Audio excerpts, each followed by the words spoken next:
Hello नमस्कार दोस्तों, स्वागत है आपका सिविल्स एजुकेशन में। टेस्ट नंबर 6 हम लोग कर रहे हैं। ठीक है, पहले पार्ट में 20 क्वेश्चन ही किए थे, आज 21 से करेंगे। ठीक है, फिर हम लोग कंटिन्यू करते हैं। देखें 21 देखें, यहाँ पे कुछ ग्लेशियर्स हैं और रिवर्स हैं। यहाँ पे ओरिजिनेशन पॉइंट एक्चुअली ये पूछ रहे हैं कि किस ग्लेशियर से कौन सी नदी निकलती है। ठीक है, इंपॉर्टेंट क्वेश्चन होते हैं, देख लेते हैं। यहाँ पे एक एक ऑप्शन दिया हुआ है और हम लोग बाकी भी रिवर्स देख लेंगे कि सियाचिन से, अगर सियाचिन ऑप्शन में है तो यहाँ पे सियाचिन से कौन कौन सी रिवर्स निकलती हैं। देखें, सबसे पहले सियाचिन का ही देख ले रहे हैं। सियाचिन से देखिए 4 इंपॉर्टेंट रिवर्स यहाँ पे ओरिजिनेट होती हैं। पहली नदी है नुब्रा रिवर। ठीक है, दूसरी इसकी जो बड़ी नदी है इस ग्लेशियर से निकलने वाली, वो है सियोक रिवर। ठीक है, सियोक रिवर। तीसरी नदी है सेल्टारो और चौथी नदी है केली किंग रिवर। ये 4 नदी आपको याद रखना है जो सियाचिन ग्लेशियर से निकल रही हैं। ठीक है, तो यहाँ पे पहली रिवर हम लोगों ने नुब्रा पढ़ा है और इसके सामने नुब्रा लिखा भी है, तो ये सही मैच है। तो ये आपको सारी याद रखना है। ठीक है, जेमू जो ग्लेशियर है ये सिक्किम में है। पहली चीज़, ये सिक्किम में स्थित है और इससे जो नदी निकल रही है ये तीस्ता रिवर है, तो इसके सामने सही मैच है, ये भी सही मैच है। बंदरपूंछ, यहाँ से देखिए 2 इंपॉर्टेंट रिवर्स ओरिजिनेशन पॉइंट है ये। पहली नदी है टॉन्स और दूसरी नदी है यमुना। ठीक है, यमुना, तो ये भी सही मैच है। मिलाम ग्लेशियर, इसके बारे में अक्सर क्वेश्चन पूछा गया है पीसीएस में, आप लोगों ने देखा होगा प्रीवियस क्वेश्चन में। इससे नदी निकलती है गौरी गंगा।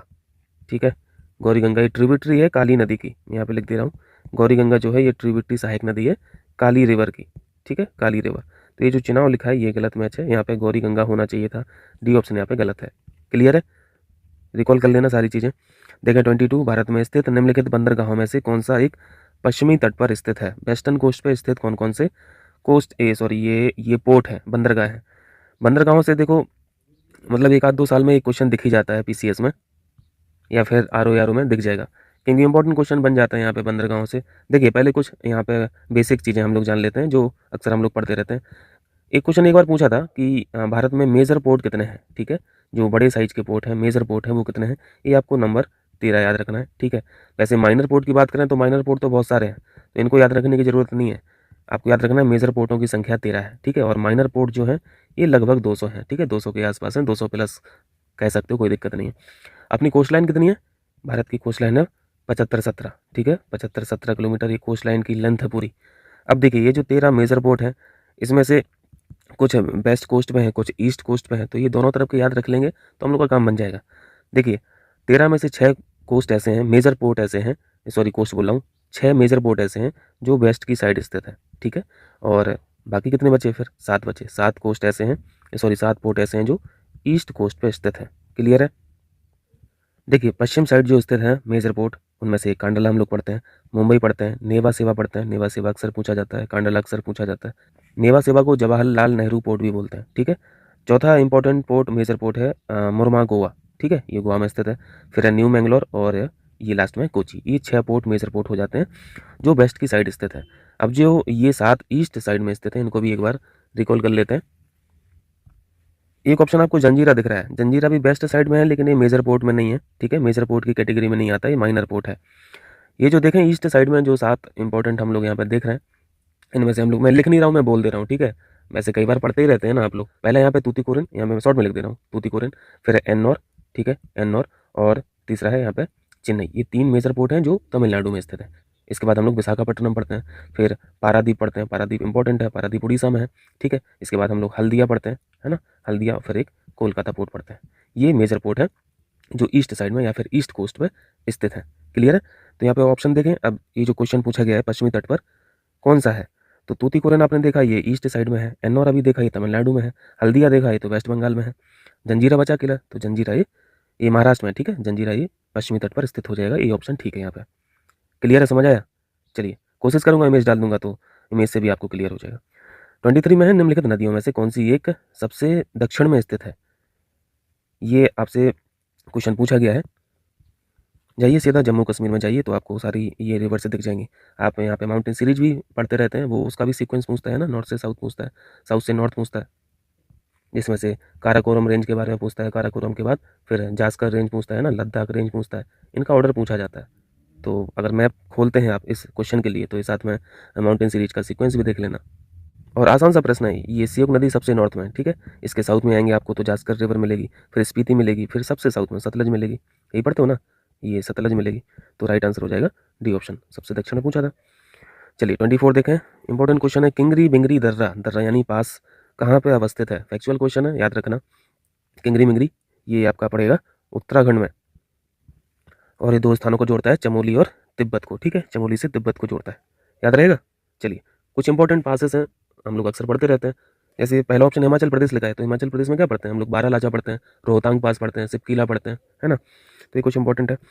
बाकी सिक्किम का बताइए, बहुत इंपॉर्टेंट पास है। ठीक है, ट्रेड पॉइंट ऑफ व्यू से बहुत इंपॉर्टेंट है, कमेंट करके बताइएगा।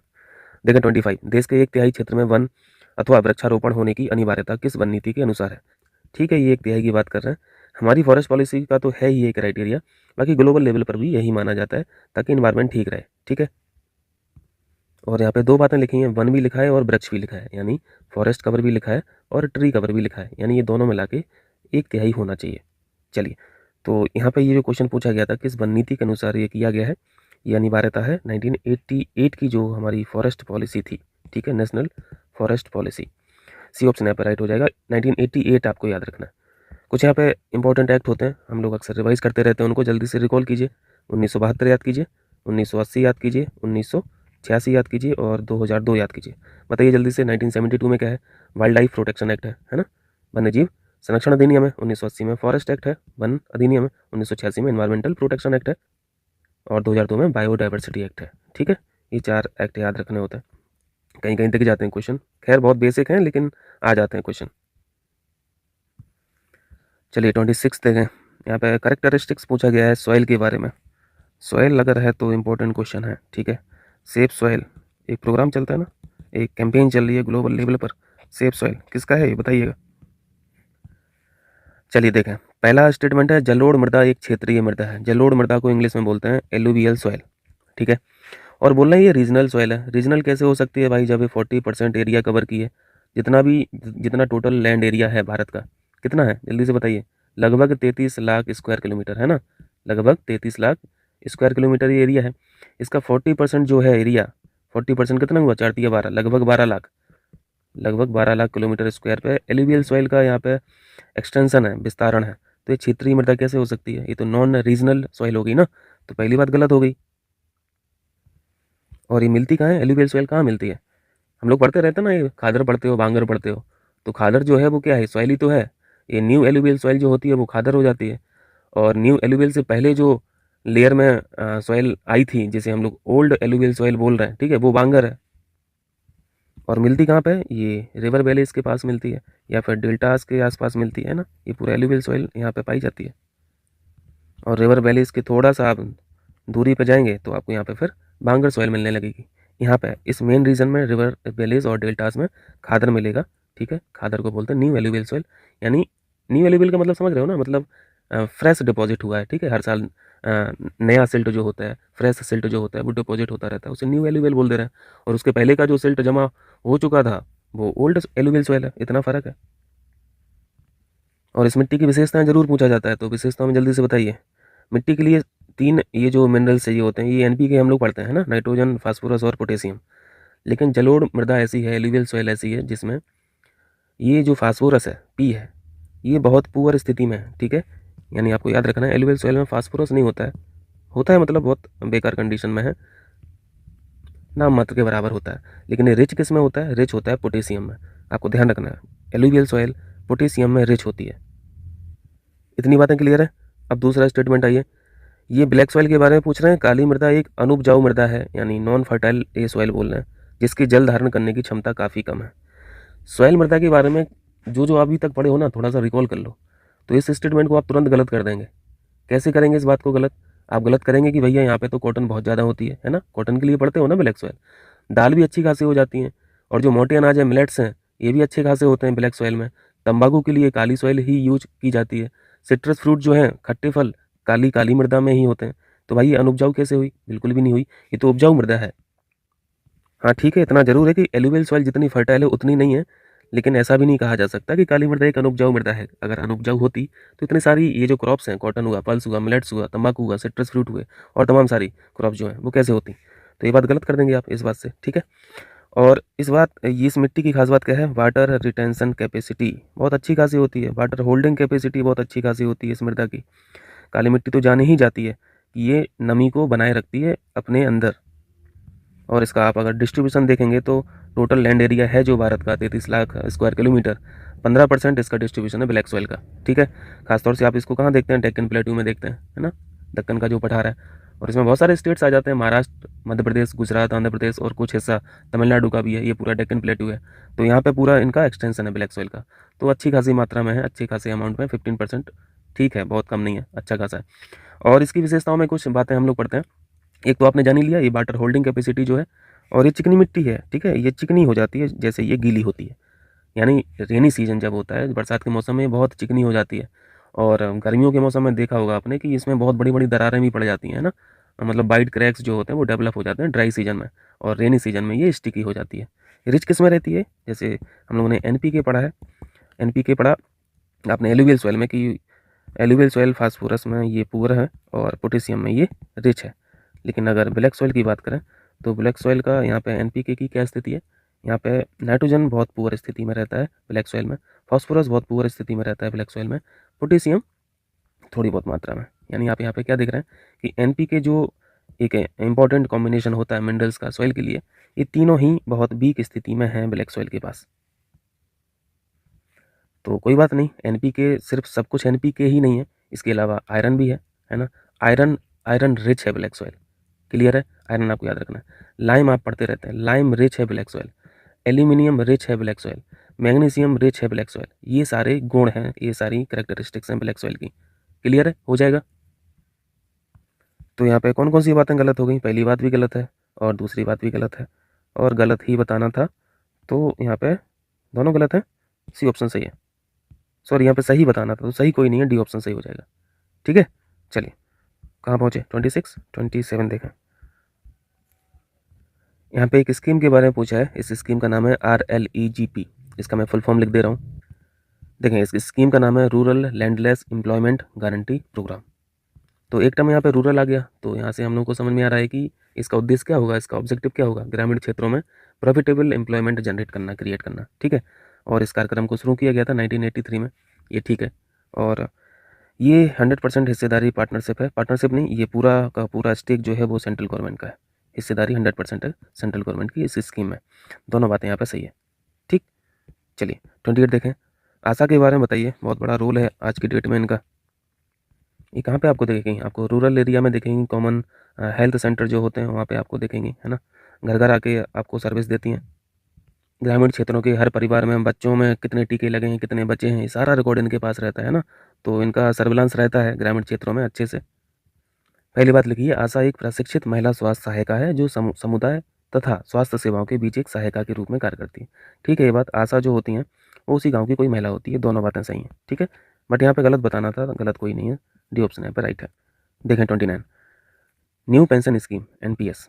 एनपीएस का क्या सीन है, 60-40 का रेशियो है ना, 60% आपका जो भी कॉर्पस बनेगा at the time of retirement, 60% corpus आपको मिल जाएगा तुरंत ही, है ना, रिटायरमेंट के बाद, और 40% ये आपको सब्सक्राइब करना पड़ेगा पेंशन के फॉर्म में, यानी फिर हर ये 40% जो कॉर्पस रहेगा ये आपको हर महीने पेंशन के फॉर्म में मिलता रहेगा।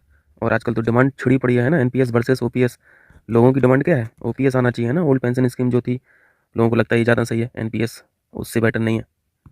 तो इसके क्या बेनिफिट हैं और एनपीएस के क्या बेनिफिट हैं और ओपीएस के क्या बेनिफिट हैं, ओपीएस को क्यों डिमांड कर रहे हैं लोग, तो ये अलग अलग इशू हो गया। ठीक है, इस पर अगर क्वेश्चन आएगा तो फिर इस पर डिस्कस किया जाएगा।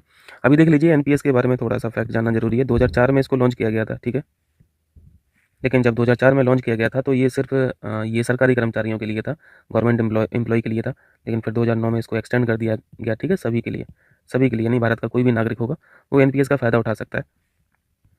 ये है क्या एक्चुअली, ये वही है यार, गुल्लक है। ठीक है, गुल्लक है, ये सब सारी स्कीम जो चलती हैं सेविंग वाली गुल्लक है। अपना हर महीने पैसा जमा करते रहिए, ठीक है, जब बुढ़ापा आ जाएगा तो आपको इकट्ठा मिल जाएगा, कुछ हिस्सा आपको पेंशन के फॉर्म में मिल जाएगा। पहली बात है, ये सेंट्रल गवर्नमेंट की स्कीम है, प्योरली ये सेंट्रल गवर्नमेंट की स्कीम है, इसको कंट्रोल करता है फाइनेंस मिनिस्ट्री। ठीक है, तो ये बात सही है, पहली बात सही लिखी है। दूसरी बात है, 18 से 65 वर्ष का कोई भी भारतीय नागरिक, कोई भी भारतीय नागरिक, ये बात सही है। दूसरी बात है, आदिवासी, यानी जिसे एनआरआई बोलते हैं, एनआरआई भी एनपीएस का मेंबर हो सकता है, ये दोनों बातें सही हैं। कौन नहीं हो सकता मेंबर, ये जो आप लोग पढ़ते हैं ओवरसीज सिटीजन होते हैं, जो ओसीआई कार्ड होल्डर जो रहते हैं, ये मेंबर नहीं हो सकते हैं। ठीक है, तो ये बात भी याद रखना, ये पूछा जा सकता है। एनआरआई हो सकते हैं, मेंबर हो सकते हैं, लेकिन ओसीआई कार्ड होल्डर नहीं हो सकते हैं। दोनों बातें यहाँ पे सही हैं, बट यहाँ पे गलत पूछा तो गलत कोई भी नहीं है, डी ऑप्शन यहाँ पे राइट है। समझ आया, चलिए 30 देखें। कथन में भूमि विकास बैंक ग्रामीण शाखा की दीर्घकालीन आवश्यकताओं की पूर्ति करते हैं। देखिए ये जो एलडीबी हैं, लैंड डेवलपमेंट बैंक्स, इनका पहले ऑब्जेक्टिव जान लीजिए। ऑब्जेक्टिव तो इनके नाम से ही समझ में आ रहा है। इनका पहला ऑब्जेक्टिव तो है कि भाई भूमि का विकास करना है, ठीक है, डेवलपमेंट ऑफ लैंड है, ठीक है। दूसरा यहाँ पे इनका ऑब्जेक्टिव हो जाता है एग्रीकल्चर को डेवलप करना, ठीक है। और इसी से जुड़ा हुआ एक और ऑब्जेक्टिव है, अगर एग्रीकल्चर को आप प्रमोट कर रहे हैं तो फिर एग्रीकल्चर का अल्टीमेट प्रमोशन होगा, जो उसका आउटपुट क्या है, एग्रीकल्चरल प्रोडक्शन, है ना, एग्रीकल्चरल प्रोडक्शन, इसको प्रमोट करना। तो ये मेन ऑब्जेक्टिव होते हैं किसी भी भूमि विकास बैंक के। और ये सारे ऑब्जेक्टिव कैसे फुलफिल हो रहे हैं, लोन के द्वारा, फाइनेंस के द्वारा, लॉन्ग टर्म फाइनेंस के द्वारा, ठीक है। और एक चीज़ आपको ध्यान रखना है इसमें, आपको ये लोन मिलता तो है, फाइनेंस मिलता तो है, लेकिन यहाँ पे आपको ज़मीन को गिरवी रखना पड़ता है, ठीक है। ज़मीन को गिरवी रखना पड़ता है। यहाँ पे जो मॉर्टगेज होता है वो क्या होता है, भूमि होती है, लैंड होता है लॉन्ग टर्म के लिए, तब आपको लोन मिलता है।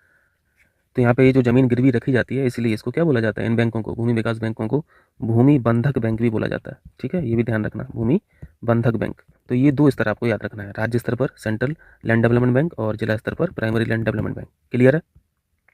एक फैक्चुअल क्वेश्चन पूछा जाता है, अगर पूछा जाए आपसे कि भूमि विकास बैंकों की स्थापना मतलब सर्वप्रथम कहाँ पे की गई थी, प्रारंभ कहाँ हुआ था, इस तरह का आइडिया कहाँ पे आया था इन बैंकों का बनने का, तो मद्रास याद रखना, ठीक है। देखें 31, किसान क्रेडिट कार्ड योजना किस समिति की सिफारिश पर शुरू की गई थी। केसीसी के बारे में पूछ रहे हैं, जस्ट फैक्चुअल क्वेश्चन है। इस योजना को रिकमेंड किया गया था आरवी गुप्ता समिति के द्वारा। सी ऑप्शन यहाँ पे सही है। बाकी कुछ चीज़ें हम लोग सीख लेते हैं केसीसी के बारे में। जो बेसिक चीज़ें यार देखो, इसका मेन ऑब्जेक्टिव क्या है, क्रेडिट सपोर्ट है, ठीक है। क्रेडिट सपोर्ट इसका मतलब है लोन, सिंपल किसानों को लोन प्रोवाइड कराना। किस किस पर्पज़ के लिए किसानों के लिए लोन चाहिए, जब भी क्रॉपिंग सीजन आता है तो उनको बीज की ज़रूरत होती है, उनको फर्टिलाइजर्स की ज़रूरत होती है, उनको पेस्टिसाइड कीटनाशक की ज़रूरत होती है ना, और जो भी प्रोडक्शन नीड्स हैं फार्मर्स की, ये सारी चीज़ें, इन सारी चीज़ों के लिए लोन प्रोवाइड हो जाता है केसीसी कार्ड के द्वारा, ठीक है। और इसको लॉन्च किया गया था 1998 में, ये भी ध्यान रखना है। कभी कभी पूछा जाता है कि ये जो केसीसी है इसको मैनेज कौन करता है, तो मैनेजिंग एजेंसी जो होती है वो नाबार्ड है, ठीक है। और लोन डिस्ट्रीब्यूशन जो करता है ये नाबार्ड नहीं करता है, ठीक है। डिस्ट्रीब्यूशन ऑफ लोन का जो काम है, यानी इम्प्लीमेंट कौन करता है इस स्कीम को, कमर्शियल बैंक करते हैं, ठीक है। आरआरबी भी करते हैं, रूरल बैंक जो होते हैं, regional rural bank, small financial bank जो होते हैं ये भी करते हैं, कोऑपरेटिव जो होते हैं ये भी करते हैं, ठीक है। तो लोन का जो बांटने वाला काम है ये commercial bank, RRB, small financial bank और कोऑपरेटिव करते हैं, ठीक है। और मैनेजिंग एजेंसी जो है वो नाबार्ड है। इतनी चीज़ें याद रहेंगी, ठीक है। और आजकल तो देख रहे होंगे केसीसी का बड़ा मिसयूज होता है, और होता आया है अच्छी खासी लेवल पे होता आया है, क्योंकि आप लोगों ने देखा होगा कि केसीसी से लोन उठाया और उसका कुछ भी ले लिया, मतलब व्हीकल ले लिया, वाहन ले लिया, है ना, हायर एजुकेशन के लिए, चिल्ड्रंस के लिए या फिर यूज कर लिए, रियल एस्टेट में लगा दिए, ज़मीन खरीदने के लिए लगा दिए, है ना। मनी लॉन्ड्रिंग में भी आजकल यूज हो रहा है केसीसी लोन का। तो ये सारी चीज़ें ये मिसयूज में आ जाती हैं, ठीक है, केसीसी में। और यहाँ पे करेक्ट आंसर है आरवी गुप्ता समिति। यहाँ पे नचिकेत मोर समिति भी लिखा है, इसने क्या रिकमेंड किया था इस समिति ने, कि स्मॉल फाइनेंशियल बैंक के लिए थी, ठीक है, स्मॉल फाइनेंशियल बैंक, ये ध्यान रखना है, इंपॉर्टेंट है, पूछा जाता है। और रंगराजन समिति तो जान ही रहे होगे, ये पॉवर्टी के लिए थी, गरीबी के लिए थी।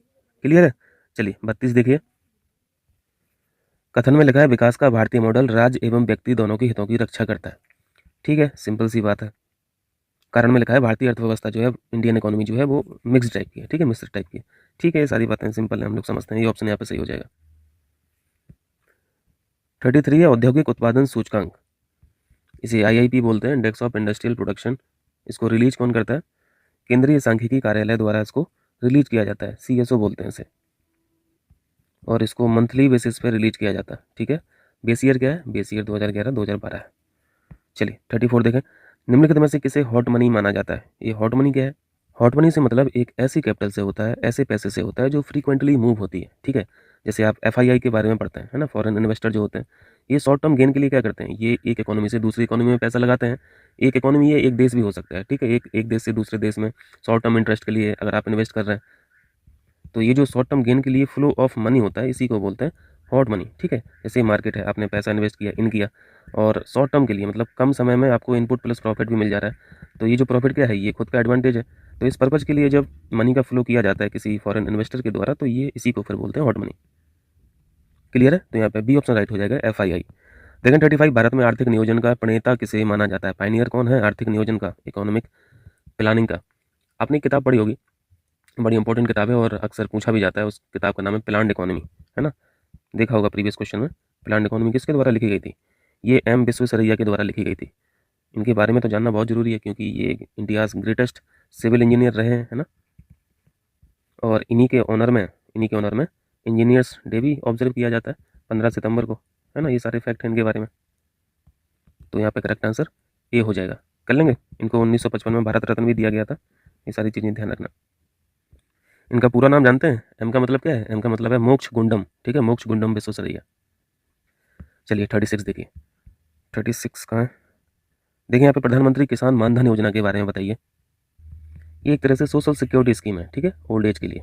तो आपको ये जो बी ऑप्शन में दिख रहा है लिखा होगा ये सही है, सामाजिक सुरक्षा योजना है, छोटे सीमांत किसानों की वृद्धावस्था एवं सामाजिक सुरक्षा योजना है, ठीक है, ये बात भी ठीक है। पहले ऑप्शन में लिखा है इसको लॉन्च किया गया था 2019 में, तो ये बात भी सही है, ठीक है, 2019 में इसको लॉन्च किया गया था। सी ऑप्शन में इसमें 18 से 14 आयु वर्ष के किसान सम्मिलित हैं। और जब भी सोशल सिक्योरिटी की बात होती है तो हम लोग को समझ में आता है कि एक तरह से पेंशन स्कीम है। तो पेंशन ऐसे तो मिलती नहीं है, उसके लिए जमा करना पड़ता है जीवन भर, है ना। तो कुछ क्राइटेरिया है, कुछ कंडीशंस हैं कि आप इतने उम्र के हो जाएंगे कम से कम तो आप पैसा ऐड कर सकते हैं, मतलब प्रीमियम की तरह, किस्त की तरह। और कब तक कर सकते हैं, किस एज तक कर सकते हैं, ये सारी चीज़ें हैं। तो उस पे जाने की ज़रूरत नहीं है, वैसे लिखा है यहाँ पे 18 से 40 वर्ष आयु वर्ग यहाँ पे लिखा हुआ है, ठीक है। 55 रुपये आप कम से कम जमा कर सकते हैं हर महीने, और मैक्सिमम लिमिट है 200 रुपये, ठीक है। तो आप जैसा भी प्रीमियम जमा करेंगे हर महीने आपको उसी तरीके की यहाँ पे पेंशन दी जाएगी। 3000 रुपये की पेंशन दी जाएगी मैक्सिमम, ठीक है, 60 साल के बाद। तो यहाँ पे कुछ बातें आपको ध्यान रखनी है। जैसे देखो यहाँ पे पेंशन दी जा रही है, तो पेंशन तो 60 साल के बाद दी जाएगी। तो 60 साल की जो स्थिति होती है किसी भी व्यक्ति की, वो वृद्धावस्था वाली होती है। तो एक चीज़ हम लोगों को समझ में आ जाती है। दूसरी चीज़ है कि ये हर किसी को नहीं है। यहाँ पे जो क्राइटेरिया है एलिजिबिलिटी है वो छोटे और सीमांत किसानों के लिए है। तो ये कुछ बातें ध्यान रखनी है। कर लेंगे। और 18 से 40 ये भी याद रखना है, क्योंकि कभी कभी 20 से 42 साल भी लिख देते हैं, तो ये गलत कर देना। फिर यहाँ पे सभी कथन सही हो जाएगा। लेकिन 37 निम्नलिखित में से कौन सा एक मुद्रास्फीति को नियंत्रित करने का राजकोषीय उपाय नहीं है? मुद्रास्फीति यानी इन्फ्लेशन। और इन्फ्लेशन को मेज़र करने के लिए तरीके तो बहुत हैं, ठीक है। एक तरीका फिस्कल मेज़र होता है, दूसरा तरीका मॉनेटरी मेज़र होता है। मॉनेटरी यानी मौद्रिक उपाय। और इन्फ्लेशन का सामान्य मतलब क्या होता है? कॉस्ट में वृद्धि हो जाना, है ना, वस्तुओं की कीमत में वृद्धि हो जाना। और कॉस्ट में वृद्धि कब होती है? जब डिमांड ज़्यादा हो जाती है ना, और सप्लाई कम है, तभी तो कॉस्ट वृद्धि होती है। किसी वस्तु की कीमत कब बढ़ती है? जब डिमांड ज़्यादा होती है। और इससे एक चीज़ और समझ में आती है कि लोगों के पास पैसा ज़्यादा है ना, पैसा ज़्यादा है इसलिए हर कोई खरीदने को तैयार है, इसलिए कॉस्ट ज़्यादा है, वस्तु की कीमत ज़्यादा है। तो यही जो ज़्यादा मात्रा है किसी भी इकोनॉमी में, तो इसी ज़्यादा मात्रा को कम कर देना है, ठीक है। कम हो जाएगी करेंसी की मात्रा तो अपने आप कॉस्ट कम हो जाएगी वस्तु की। तो किसी भी मार्केट में या फिर किसी भी इकोनॉमी में लिक्विडिटी बढ़ाने का काम या फिर घटाने का काम ये कौन करता है? ये तो आरबीआई करता है ना। आप लोग पढ़ते रहते हैं, तमाम तरीके रेट पढ़ते रहते हैं। आप रेपो रेट पढ़ते हैं, रिवर्स रेपो रेट पढ़ते हैं, बैंक रेट पढ़ते हैं, ये तमाम तरीके होते हैं। जैसे अगर बैंक की बात करें तो बैंक में अगर लोन की जो रेट है यानी इंटरेस्ट रेट अगर बहुत ज़्यादा है तो कोई लोन लेने जाएगा नहीं भाई, है ना। तो अपने आप मार्केट में पैसा कम हो जाएगा, है ना, लिक्विडिटी कम हो जाएगी। और यही चीज़ अगर लोन का इंटरेस्ट जो है वो बहुत कम कर दिया बैंक ने, तो सब पहुंच जाएंगे लोन लेने, तो सबके पास पैसा आ जाएगा। इसका मतलब है कि फिर इकोनॉमी में पैसा ज़्यादा आ गया तो कीमत अपने आप बढ़ जाएंगी। तो कुछ काम यहाँ पे आरबीआई की तरफ से रहते हैं और कुछ काम यहाँ पे सरकार की तरफ से रहते हैं। क्योंकि यहाँ पे राजकोषीय शब्द लिखा है तो ये हम लोग को समझ में आ रहा है कि ये सरकार की बात कर रहे हैं, है ना। तो यहाँ पे कौन सा उपाय सरकार द्वारा नहीं किया जाता, यही पूछा है, आप इसको ऐसे समझ लीजिए। तो बजट बनाने का काम किसका है? सरकार का है, ठीक है। प्रगतिशील करारोपण, ये जो प्रोग्रेसिव टैक्सेशन होता है ये कौन करता है? सरकार करती है, ठीक है। उत्पादन में वृद्धि करना है, भैया सरकार के काम है। सी ऑप्शन में लिखा है कठोर साख नीति बनाना, यानी क्रेडिट पॉलिसी जो है, क्रेडिट पॉलिसी का काम हो या फिर करेंसी की जो क्वांटिटी है इसको घटाना बढ़ाने का काम हो, ये तो आरबीआई करेगा, ठीक है। तो सी ऑप्शन यहाँ पे सही है, जो राजकोषीय उपाय नहीं है या फिर सरकार का काम नहीं है। समझ आया? ठीक है। चलिए 38 देखिए। केंद्रीय बजट 2023 में घोषित निम्नलिखित योजनाओं में से किस एक का संबंध आर्द्र भूमियों के इष्टतम उपयोग को बढ़ावा देकर उनका संरक्षण करना है?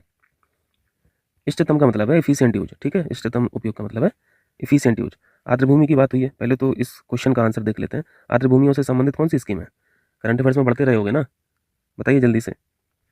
और यहाँ पे सारी स्कीम इंपॉर्टेंट है। पीएम प्रणाम योजना हम लोगों ने किस लिए पढ़ा था? फर्टिलाइजर्स के लिए पढ़ा था, है ना, कि कम से कम केमिकल फर्टिलाइजर्स जो होते हैं इनको यूज करना है, कम से कम यूज करना है केमिकल फर्टिलाइजर्स को, ठीक है। ऑर्गेनिक फार्मिंग को यहाँ पे प्रमोट करने की बात की गई है पीएम प्रणाम योजना में। और ये जो अमृत धरोहर है ये वेटलैंड से संबंधित है, आर्द्र भूमियों के संरक्षण से संबंधित है। और पीएम डिवाइन योजना ये तो क्वेश्चन पूछा भी गया था, ये नॉर्थ ईस्ट में डेवलपमेंट के लिए थी, ठीक है। तो यहाँ पे करेक्ट आंसर क्या हो गया? अमृत धरोहर योजना। अब यहाँ पे जो कि वेटलैंड्स की बात हुई है तो यहाँ पे कुछ फैक्ट होते हैं जो हम लोग पढ़ते रहते हैं, इनको जल्दी से रिकॉल कीजिए। आर्द्र भूमि याद आती है ना, रामसर साइट से याद आती है। इंडिया में कितनी रामसर साइट हैं अभी प्रेजेंट में? अभी 75 है, ठीक है। कुछ और अपडेट हुआ तो बताइएगा। अभी फिलहाल तो मेरी जानकारी के हिसाब से 75 ही हैं। इस कन्वेंशन को साइन कब किया गया था? रामसर कन्वेंशन को साइन किया गया था 1971 में। तारीख थी 2 फरवरी, इसलिए 2 फरवरी को वर्ल्ड वेटलैंड डे भी ऑब्जर्व किया जाता है, ठीक है। 1971 में यहाँ पे कन्वेंशन को साइन किया गया था। लेकिन भारत ने इसको कब साइन किया गया था, ये क्वेश्चन एक बार पूछा गया था। तो आपको ध्यान रखना है कि इंडिया सिग्नेटरी कब बनी थी? इंडिया सिग्नेटरी बनी थी 1982 में। तो 1982 आपको ध्यान रखना है। और तारीख भी 2 फरवरी नहीं थी, तारीख थी 1 फरवरी। 1 फरवरी 1982 में इंडिया सिग्नेटरी हुआ था। क्लियर है? चलिए, तो ये 75 देखा आपने, टोटल रामसर साइट्स हैं अभी इंडिया में, जिसमें से हम लोग ये भी पढ़ते हैं कि अगर किसी राज्य में पूछा जाए कि सबसे ज़्यादा वेटलैंड्स कहाँ पे हैं, तो तमिलनाडु लगा देना है। और उसके बाद फिर सबसे ज़्यादा वेटलैंड्स हैं, आर्द्र भूमियाँ हैं उत्तर प्रदेश में। संख्या है, टोटल संख्या है 10।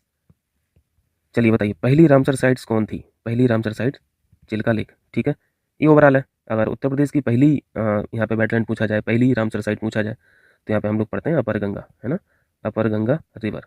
ये कुछ फैक्ट थे, कर लेंगे।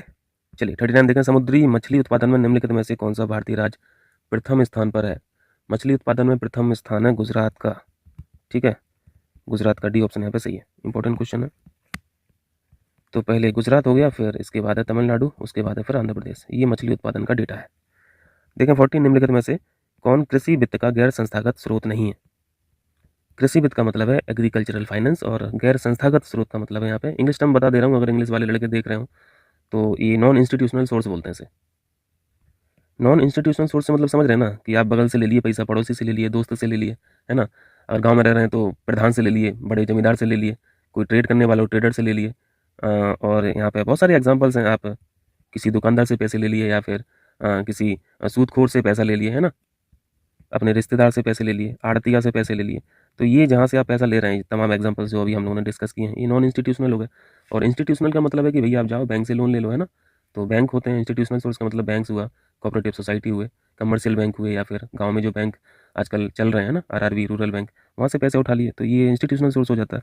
तो आसान सा प्रश्न है ये, बताइए कौन सा स्रोत नहीं है गैर संस्थागत, यानी आपसे यहाँ पे संस्थागत सोर्स पूछ रहा है। तो संस्थागत सोर्स तो सहकारी समितियाँ दिख रही हैं, डी ऑप्शन यहाँ पे सही हो गया। चलिए 41 निम्नलिखित में से किस समिति का संबंध बैंकिंग संरचना सुधार से है? ये भी आसान सा प्रश्न है, कई बार हम लोग इसको पढ़े हैं। नरसिम्हन समिति का संबंध बैंकिंग संरचना सुधार से था, सी ऑप्शन यहाँ पर ठीक है। देखें 42, ये क्वेश्चन इंपॉर्टेंट है, इसमें काफ़ी चीज़ें हम लोग सीखेंगे। कथन कारण का प्रश्न है। कथन में लिखा हुआ है, लॉर्ड एलनबरो के काल में सिंध को पूर्ण रूप से ब्रिटिश साम्राज्य में मिला लिया गया। कारण में है, यह प्रथम आंग्ल अफगान युद्ध का एक प्रमुख परिणाम था। ठीक है, ये बातें दोनों सही हैं, ठीक है, एक्सप्लेन भी कर रहा है। करेक्ट आंसर ये हो जाता है। अब आइए यहाँ पे हम लोग देखते हैं, आप लोगों ने हिस्ट्री में पढ़ा होगा, एंग्लो अफगान वॉर से पहले सबसे बड़ी जो चिंता रहा करती थी ब्रिटिश की, ब्रिटिश कंसर्न क्या रहा करती थी? रशियन एडवांसमेंट जो हो रहा था सेंट्रल एशिया में, रसिया का हमेशा डर रहता था ब्रिटिश को। तो ये अफगानिस्तान को हमेशा से बफर जोन बनाना चाहते थे, ठीक है, अफगानिस्तान को बफर जोन बनाना चाहते थे, ताकि रसिया का जो एडवांसमेंट है, रसिया का जो इन्वेजन है, ये रोका जा सके। और रसिया और इंग्लैंड का जो कॉन्फ्लिक्ट स्टार्ट होता है, ये 1830 से ही शुरू हो जाता है, ठीक है। और आप ये जब ये वॉर पढ़ेंगे, एंग्लो अफगान वॉर, तो इनका टाइम फ्रेम देखेंगे तो ये 1839 से शुरू होते हैं और 1919 तक चलते हैं। आप देख रहे हैं, ये जो सभी मिला के, ये सभी एंग्लो अफगान वार जो हुए, ये लगभग 80 साल तक चले, मतलब लगातार नहीं चले, बीच बीच में रुके भी हैं, फिर काफ़ी टाइम गैप के बाद ये फिर से शुरू हुए। और पहला एंग्लो अफगान वार जो हुआ, इसका मेन कारण यही था कि रसिया काफ़ी हद तक इन्फ्लुएंस कर रहा था, प्रभावित कर रहा था अफगान को, ठीक है। तो ये पहला वॉर स्टार्ट होता है, मैं यहाँ पे लिख रहा हूँ, ये टाइम सारे याद रखने हैं, ठीक है। 1838 से स्टार्ट होता है पहला ये एंग्लो और अफगान वार, 1838 से 1842 तक, ठीक है। ये पहला वॉर का ये टाइम है। इसी क्रम में दूसरा एंग्लो अफगान वार होता है, ये 1878 से 1880। और तीसरा जो वॉर होता है, ये 1919 से स्टार्ट होता है और लगभग 1 महीने तक चलता है। यानी 1919 के बाद ब्रिटेन का मतलब बहुत ज़्यादा कंट्रोल रहा नहीं अफगानिस्तान फॉरेन अफेयर्स पर। अगर हम पहले वॉर की बात करें, तो पहले वॉर में यहाँ पे गवर्नर जनरल हुआ करता था लॉर्ड ऑकलैंड, है ना, ये पढ़े होंगे आप लोग, लॉर्ड ऑकलैंड। इसने इन्वेजन का ऑर्डर दिया था अफगानिस्तान पर। एक इंसान हुआ करता था शाह शुजा को ये थ्रोन पर बिठाना चाहता था लॉर्ड ऑकलैंड। लेकिन ये जो शाह शुजा था, ये इसको अफगान वासियों ने टॉलरेट नहीं किया, ठीक है, क्योंकि एक तरह से ये फॉरेन ऑक्यूपेशन तो थी ना, क्योंकि अंग्रेज लोग बिठा रहे हैं। मैं इसका नाम लिख दे रहा हूँ क्योंकि आपको मिलेगा क्वेश्चन में। शाह शुजा को कौन बिठाना चाह रहा था? लॉर्ड ऑकलैंड, थ्रोन पर, सिंहासन पर अफगानिस्तान के। लेकिन इस इंसान को एक्सेप्ट नहीं किया था अफगानिस्तान वालों ने। तो फिर 1842 में शाह शुजा की हत्या कर दी जाती है और 1843 में ये लॉर्ड एलनबरो आते हैं और एक डिसीजन लेते हैं कि हम अफगानिस्तान से अब एवैक्यूएट कर लेंगे, चले जाएंगे, ठीक। तो ये लोग चले भी जाते हैं और 1843 में एक इंसान था जिसका नाम था दोस्त मोहम्मद, ठीक है, दोस्त मोहम्मद। चूंकि शाह शुजा मर गया था, तो ये दोस्त मोहम्मद को फिर यहाँ पे थ्रोन पर बिठाला जाता है लॉर्ड एलनबरो के द्वारा। क्लियर है इतनी बातें? वैसे ब्रिटिश ये जो सबसे शुरुआत में तो ये पंजाब पर अटैक करना चाहते थे, लेकिन वहाँ पे जान रहे हैं वहाँ पे महाराजा रणजीत सिंह थे, तो उन्होंने बहुत मजबूती से काउंटर किया था। लेकिन 1839 बहुत इंपॉर्टेंट है ये ईयर, क्योंकि यहाँ पे क्या हो जाता है, यहाँ पे रणजीत सिंह की मृत्यु हो जाती है, ठीक है, इनकी डेथ हो जाती है। तो फिर एक रास्ता खुल जाता है ना, एंग्लो सिख वार जो हुए, फिर एंग्लो सिख वॉर के लिए यहाँ पे रास्ता खुल जाता है रणजीत सिंह की मृत्यु के बाद। तो आपने देखा होगा सिख वॉर जो हुए ये 1845 से 49 है ना, यही टाइम है, ये सिख वॉर का है। तो ये इनकी हत्या के बाद, सॉरी, ये इनकी मृत्यु के बाद ही हुआ, क्योंकि जो मजबूत इंसान था वो तो मर गया। तो यहाँ पे जितनी भी बातें बताई जा रही हैं इस प्रश्न में, सारी चीज़ें आपको ध्यान रखना है। मैं एक बार फिर से रिकॉल करा दूंगा। जैसे 1855 पर आ जाइए। 1855 भी बहुत इंपॉर्टेंट ईयर होता है, क्योंकि यहाँ पे एक ट्रिटी होती है, ट्रिटी ऑफ फ्रेंडशिप उसे बोला जाता है, ट्रिटी ऑफ फ्रेंडशिप। इसी का दूसरा नाम है ट्रिटी ऑफ नॉन इंटरफेरेंस। मैं यहाँ पे लिख दे रहा हूँ, ये इनको ध्यान से देखना, ठीक है, क्योंकि ये सेकेंड वॉर में फिर काम आएगा। ट्रिटी ऑफ नॉन इंटरफेरेंस बोल लीजिए या फिर ट्रिटी ऑफ फ्रेंडशिप बोल लीजिए। तो कुछ साल तक ये नॉन इंटरफेरेंस की ट्रिटी रहती है कि भैया हमें आपके अफेयर्स में कोई मतलब नहीं है और आपको हमसे भी नहीं है, ठीक है। तो यहाँ पे कुछ दिन तक शांति रहती है, लेकिन ये ट्रिटी ऑफ नॉन इंटरफेरेंस ज़्यादा दिन तक चल नहीं पाती है ना। तो यहाँ पे फिर सेकेंड वॉर स्टार्ट होता है, सेकेंड एंग्लो अफगान वॉर शुरू हो जाता है।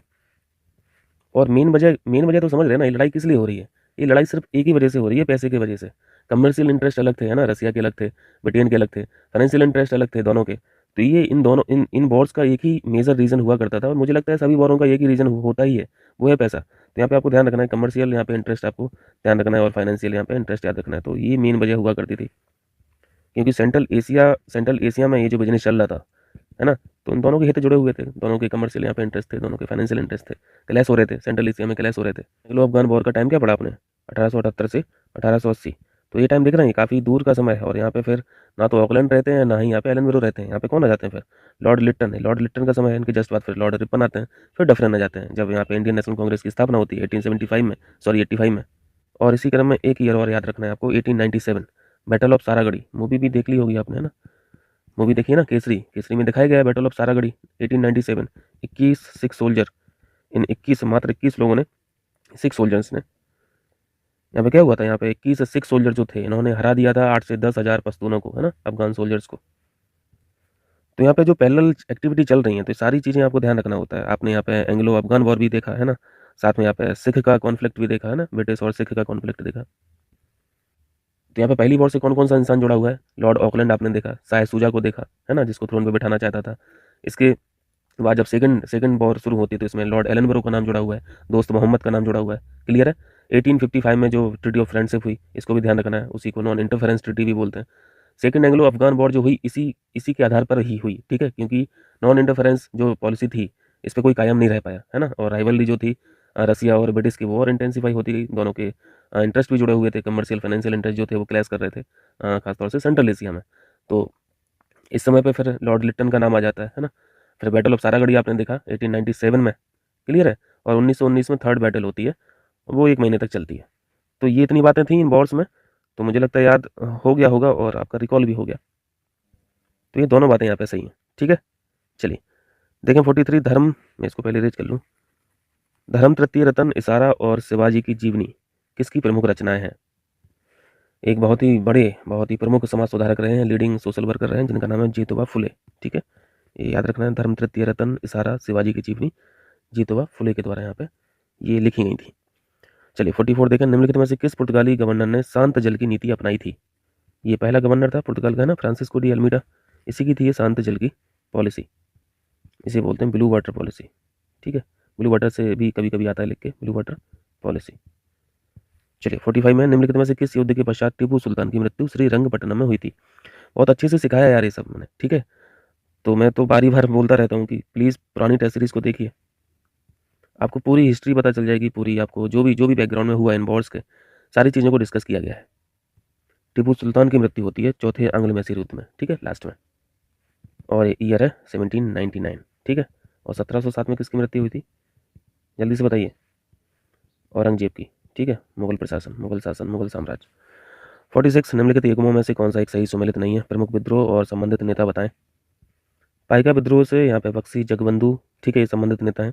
रामोसी विद्रोह चित्तर सिंह, ये भी करेक्ट है। खासी विद्रोह में तीरथ सिंह थे, ठीक है, ये भी सही है। अहोम विद्रोह से संबंधित इंसान था, नेता था गोमधर कुंवर, चक्र बिसोई नहीं, ठीक है, ये गलत है। चक्र बिसोई का नाम जुड़ा हुआ है खोंड विद्रोह से, यहाँ पे लिख दे रहा हूँ, खोंड विद्रोह, ठीक है, तो गलत कौन सा हुआ? सी ऑप्शन, गलत पूछा गया था। चलिए 46 हो गया, 47 देखना है। 47 में निम्नलिखित में से किस वर्ष डॉक्टर अम्बेडकर द्वारा बम्बई में बहिष्कृत हितकारिणी सभा की स्थापना की गई? पहला प्रश्न ये है आपसे कि बहिष्कृत हितकारिणी सभा जो थी वो किसके द्वारा बनाई गई थी, स्थापना किसके द्वारा की गई थी? डॉक्टर अम्बेडकर के द्वारा। ठीक है, ये पहला प्रश्न होगा। दूसरा प्रश्न यही है जो क्वेश्चन पूछा गया है कि इसकी स्थापना कब की गई थी, तो आपको याद रखना है 1924। ठीक है, 1924 बी ऑप्शन सही है। और तीसरा प्रश्न ये बन सकता है कि एक पत्रिका हुआ करती थी जिसका नाम है बहिष्कृत समाज। ठीक है, इस पत्रिका का प्रकाशन मराठी भाषा में हुआ करता था, मराठी भाषा में। चलिए भाषा भी पूछ लेता है ना। 48 है, निम्नलिखित में से कौन सी घटना असहयोग आंदोलन के पश्चात घटी थी? बताइए इसके बाद कौन सी घटी थी? प्रारंभ कब हुआ था असहयोग आंदोलन का? 1920 में। तो देखिए यहाँ पे कांग्रेस का लखनऊ अधिवेशन जो हुआ ये तो 1916 में हुआ था। ठीक है, एनी बेसेंट के द्वारा जो होम रूल लीग की स्थापना की गई थी ये 1917 की बात है। स्वराज पार्टी की स्थापना 1923 में हुई थी। कौन कौन इंसान था? मोतीलाल नेहरू थे और सी आर दास थे। और कामागाटा मारू प्रकरण ये कब हुआ था? कामागाटा मारू ये जहाज का नाम था। ठीक है, ये 1914 की बात है। ठीक है, ये 1914 की बात है। तो देखिए 1920 के बाद कौन सा हुआ? स्वराज पार्टी की स्थापना हुई। सी ऑप्शन यहाँ पे सही हो जाएगा। 49 है, यदि कोई भारत को समझना चाहता है तो उसे विवेकानंद को पढ़ना चाहिए। ये बात किसने कही थी? ये इंपॉर्टेंट है ना। ये बोला था रविंद्रनाथ टैगोर ने। राष्ट्रवाद सीखना है अगर आपको, है ना, तो इनको पढ़ना चाहिए। देखें 50, ब्रिटिश काल में सरकार द्वारा इनाम कमीशन की स्थापना का उद्देश्य बताएं। पहले इसके बारे में सीखिए थोड़ा। ये इसको कब लॉन्च किया गया था, इस कमीशन को कब बनाया गया था? 1852 में। और ये समय किसका है? 1852, लॉर्ड डलहौजी, यही है ना। और इसका पर्पज क्या था? पर्पज था जमीन पर कब्जा करना। किस जमीन पर? जिससे रेवेन्यू नहीं मिलता था। ठीक है, जिससे रेवेन्यू नहीं मिलता था। तो किस जमीन से रेवेन्यू नहीं मिल रहा, उससे पहले तो ये खोजना पड़ेगा, है ना। लैंड रिकॉर्ड में खोजना पड़ेगा कि किस जमीन से रेवेन्यू जनरेट नहीं हो रहा है या फिर पेड नहीं किया जा रहा है, पे नहीं किया जा रहा है जमींदारों के द्वारा, जागीरदारों के द्वारा। तो इसी पर्पज से इसको बनाया गया था। डी ऑप्शन में देखिए, भूमि कर रहे थे जागीरों का पता करके उन्हें छीनना। ठीक है, चलिए 51, ये याद रखना 1852 लॉर्ड डलहौजी। 51 में सुभाष चंद्र बोस कलकत्ता के मेयर किस वर्ष से चुने गए? बताइए। ये चुने गए थे 1923 में। और इन्होंने इंडियन नेशनल कांग्रेस को चेयर भी किया था, है ना, मीटिंग 1938 में और 1939 में। ये आपको होमवर्क है। ये बताइए कहाँ पे हुए थे। ठीक, एक खास बात है, एक बार क्वेश्चन पूछा गया था कि सुभाष चंद्र बोस साहब के ये जो राजनीतिक गुरु थे इनका क्या नाम है? इनके गुरु थे सी आर दास। ठीक है, ये इंपॉर्टेंट फैक्ट है, ये ध्यान रखना। देखें 52, निम्नलिखित पर विचार करें। मालवा, गुजरात, चित्तौड़ और रणथंभौर। अलाउद्दीन के विजयों का सही क्रम बताएं। अलाउद्दीन खिलजी। अलाउद्दीन खिलजी किस वजह से जाना जाता है? इसका एक बड़ा अच्छा रिफॉर्म है ना, मार्केट रिफॉर्म। आप लोगों ने पढ़ा होगा। मार्केट रिफॉर्म का मतलब है कि वस्तुओं का जो मूल्य था, कीमत थी, वो काफ़ी हद तक इसने कम की थी। कम करने का पर्पज खैर अलग था, लेकिन एक रिफॉर्म तो था ही आम जनता के लिए। देखें मालवा पर विजय हुआ था 1305 में। गुजरात ये 1297 और चित्तौड़ विजय ये 1303 और रणथंभौर ये 1301। तो अगर इनका टाइम फ्रेम हम लोग जानेंगे, इनका शासन कब से कब तक रहा, तो थोड़ा सा हेल्प मिल जाएगी। 1296 से 1316। ठीक है, यही है ना। तो देखो ये जितनी भी वजह हुई इसी टाइम फ्रेम में हुई, चूँकि इन्होंने की थी। एक चीज़ हम लोग पढ़ते रहते हैं, दिल्ली सल्तनत। दिल्ली सल्तनत में सबसे छोटा कार्यकाल जो जिस डायनेस्टी का रहा वो खिलजी वंशी थी, है ना। और सबसे बड़ा कार्यकाल हम लोग तुगलक डायनेस्टी पढ़ते हैं। 53 देखें, निम्न में से किस कश्मीरी शासक ने सती प्रथा पर रोक लगाई? आसान सा प्रश्न है, फैक्चुअल है। इनका नाम है सिकंदर। ठीक है, इनका नाम भी हम लोग पढ़ते रहते हैं जैनुल आब्दीन, क्योंकि ये सन थे इनके। सिकंदर फादर थे जैनुल आब्दीन के। और जैनुल आब्दीन को तो कश्मीर का अकबर भी बोलते हैं ना, कश्मीर का अकबर। चलिए 54 देखें, इंपॉर्टेंट है, इसका उत्तर जैनुल आब्दीन मत लगा देना, सिकंदर है। 54 है, इन्होंने भी खैर काम किया है जैनुल आब्दीन ने, सती प्रथा की जो रोक थी इस पर भी काम किया है। यहाँ पे सती प्रथा से एक नाम और हम लोग पढ़ते हैं, राजा राम मोहन राय साहब। यहाँ पे 3 ईयर हम लोग पढ़ते हैं, 1828, ठीक है, 1829 और 1833। 1828 में ब्रह्म समाज की स्थापना होती है, 1829 में ये जो सती प्रथा उन्मूलन कानून बनता है और 1833 में यहाँ पे इनकी मृत्यु हो जाती है। और ये काल किसका था? यहाँ पे गवर्नर जनरल कौन था? यहाँ पे लॉर्ड बेंटिक थे, है ना। बेंटिक के साथ उन्होंने काम किया और इनका कार्यकाल रहता है 1835 तक। ठीक, 1828 में ये एंट्री करते हैं गवर्नर जनरल के रूप में और 1835 तक रहते हैं। चलिए 54 है, औरंगजेब द्वारा अपनी बेगम राबिया उद दौरानी की स्मृति में निर्मित बीबी का मकबरा कहाँ बनवाया था? ये बनवाया गया था औरंगाबाद में। ठीक है, औरंगाबाद कहाँ पे है? महाराष्ट्र में। सी ऑप्शन ठीक है। देखें 55, अशोक के बौद्ध होने का सबसे प्रबल प्रमाण भाब्रू यानी बैराट से प्राप्त होता लघु शिलालेख है। ये जितने भी माइनर पिलर थे, माइनर रॉक्स थे, माइनर इंस्क्रिप्शन थे या फिर मेजर इंस्क्रिप्शन थे अशोक के, इन सभी पे हम लोग चर्चा किए थे शायद टेस्ट नंबर 3 में, है ना। और सभी पिलर्स के बारे में हम लोगों ने देखा था कि कौन कौन सी खूबियाँ हैं, कौन कौन सी विशेषताएं, किस पर क्या कहा गया है ना। तो ये सारी बातें वहाँ पे डिस्कस हो चुकी हैं। तो पहली बात तो यहाँ पे सही लिखी है कि अशोक ने बौद्ध धर्म अपनाया था, ये बात तो पता चलती है भाबरू से जो माइनर पिलर इंस्क्रिप्शन मिला, ठीक। लेकिन दूसरी बात यहाँ पे गलत है, कारण गलत है, क्योंकि ये बात जो लिखी है, ये बात जो कही गई है, स्वयं को बौद्ध शाक अशोक को बोला गया था। मास्की का जो लघु शिलालेख था, ठीक है, ये मास्की आपको याद रखना है। तो यहाँ पे आर गलत है, आर गलत हो जाएगा, तो सी ऑप्शन सही है। 56 है, चोल काल में पेरुंदनम तथा सिरुदनम ये क्या थे? इंपॉर्टेंट क्वेश्चन है। पेरुंदनम से मतलब है हाई ऑफिशियल, ठीक है, जो बड़े पद पे अधिकारी थे उन्हें बोला जाता था पेरुंदनम, और जो छोटे कर्मचारी थे, छोटे पद के जो ऑफिशियल थे, इनको बोला जाता था यहाँ पे सिरुदनम, ठीक है। तो ध्यान रखना, ये इंपॉर्टेंट क्वेश्चन है। तो यहाँ पे ये ऑप्शन ठीक है। देखें 57 यहाँ पे फिलॉसफी है और उनको प्रमोट करने वाले आपको बताना है। उत्तर मीमांसा को प्रमोट किया था बादरायण ने, सही है। पूर्व मीमांसा को यहाँ पे प्रमोट किया गया जैमिनी के द्वारा। वैशेषिक फिलॉसफी को कणाद के द्वारा प्रमोट किया गया था, और न्याय मीमांसा को कपिल के द्वारा नहीं, गौतम के द्वारा प्रमोट किया गया था। कपिल किस फिलॉसफी से जुड़े हैं? सांख्य से जुड़े हैं, ठीक है, सांख्य फिलॉसफी से, सांख्य दर्शन से। तो डी ऑप्शन यहाँ पे गलत मैच था। चलिए 58 देखें।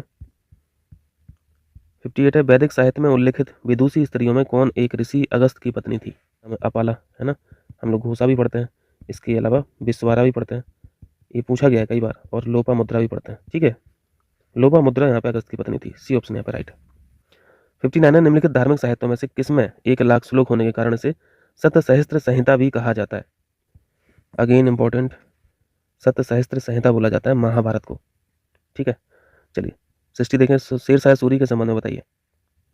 शेरशाह सूरी को हम लोग पढ़ते हैं तो एक वॉर याद आता है ना, 1540, ये ईयर बहुत इंपॉर्टेंट है। और यहाँ पे कौन सी बार की चर्चा हो रही है? बिलग्राम का युद्ध, है ना। इसमें क्या हुआ था? इसमें हुमायूं को हराया गया था शेरशाह सूरी के द्वारा, यहाँ पे हुमायूं डिफीट कर गए थे। पहली बात है, इसने रोहतासगढ़ के किले का निर्माण कराया, सही बात है। इसने कबूलियत एवं पट्टा प्रथा का प्रारंभ किया, ये भी करेक्ट है। मलिक मोहम्मद जायसी शेरशाह के समकालीन थे, तीनों बातें यहाँ पे सही हैं। पॉज कर लेना, वीडियो सीख लेना। देखें 61 यहाँ पे कथन कारण का क्वेश्चन है, शिवाजी की प्रशासन व्यवस्था किसी भी प्रकार से कैबिनेट के समतुल्य नहीं थी। शिवाजी का प्रशासन व्यवस्था यार हम लोगों ने अच्छे से पढ़ रखा है ना, अष्टप्रधान पढ़ा है, सारी आसपोस्ट।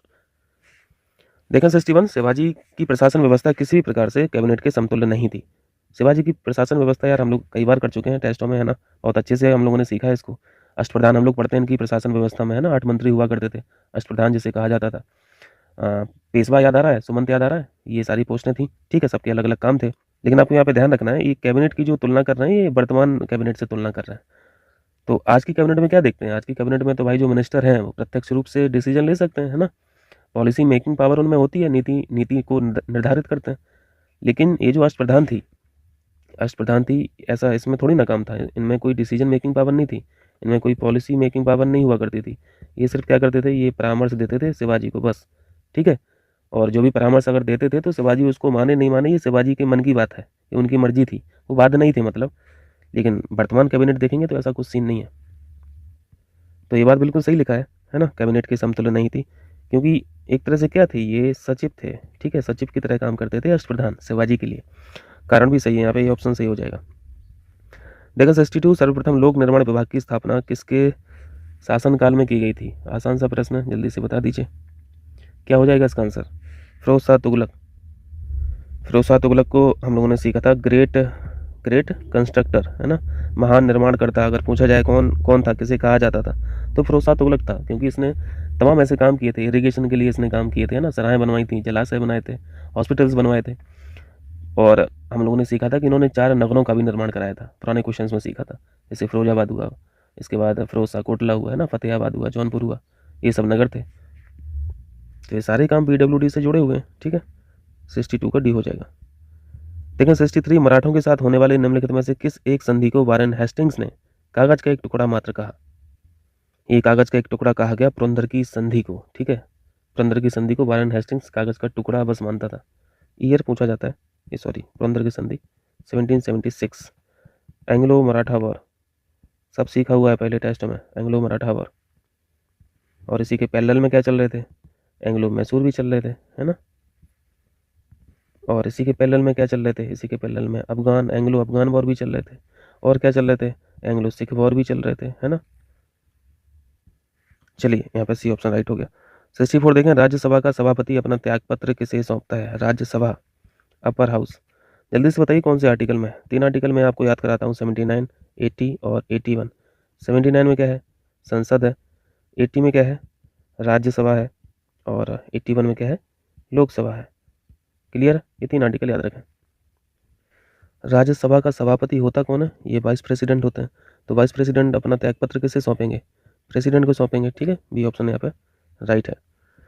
65 देखें, लोकसभा में सीटों का आवंटन तथा राज्यों की युग्मों में कौन सा एक सम्मिलित नहीं है। लोकसभा की सीटें कितनी हैं, उत्तर प्रदेश की 80 हैं, सही है। यानी 80 मेंबर ऑफ पार्लियामेंट, 80 सांसद उत्तर प्रदेश से हैं लोकसभा में। केरल में 20 हैं, ये भी सही है। गुजरात में 26 हैं। पंजाब में 15 नहीं है, पंजाब में 13 है, ठीक है। 13 है, 15 गलत है। सी ऑप्शन यहाँ पे गलत मैच था। चलिए 66, भारत के उप प्रधानमंत्री रहे हैं, कूट की सहायता से सही उत्तर का चयन करें। वैसे इस पोस्ट का कोई जिक्र तो नहीं है संविधान में, फिर भी आप लोगों ने देखा होगा, सरदार वल्लभ भाई पटेल ये रहे हैं, ये 22 PM रहे हैं। और जगजीवन राम भी रहे हैं, ये भी सही है। इनके अलावा चौधरी चरण सिंह भी रहे, चौधरी देवीलाल भी रहे और लाल कृष्ण आडवाणी भी रहे। यहाँ पे चारों सही हो जाएगा, ठीक है। सी ऑप्शन सही है। चलिए 67 देखें, राजनीतिक दल हैं और उनकी स्थापना वर्ष है। बीजेपी की स्थापना कब की गई थी, 1990 में। सीपीआई की स्थापना की गई थी 1920 में। और एनसीपी, ये जो एनसीपी है, इसकी स्थापना की गई थी 1999 में। और डीएमके तो बहुत पुरानी है, 1949 हो जाएगा।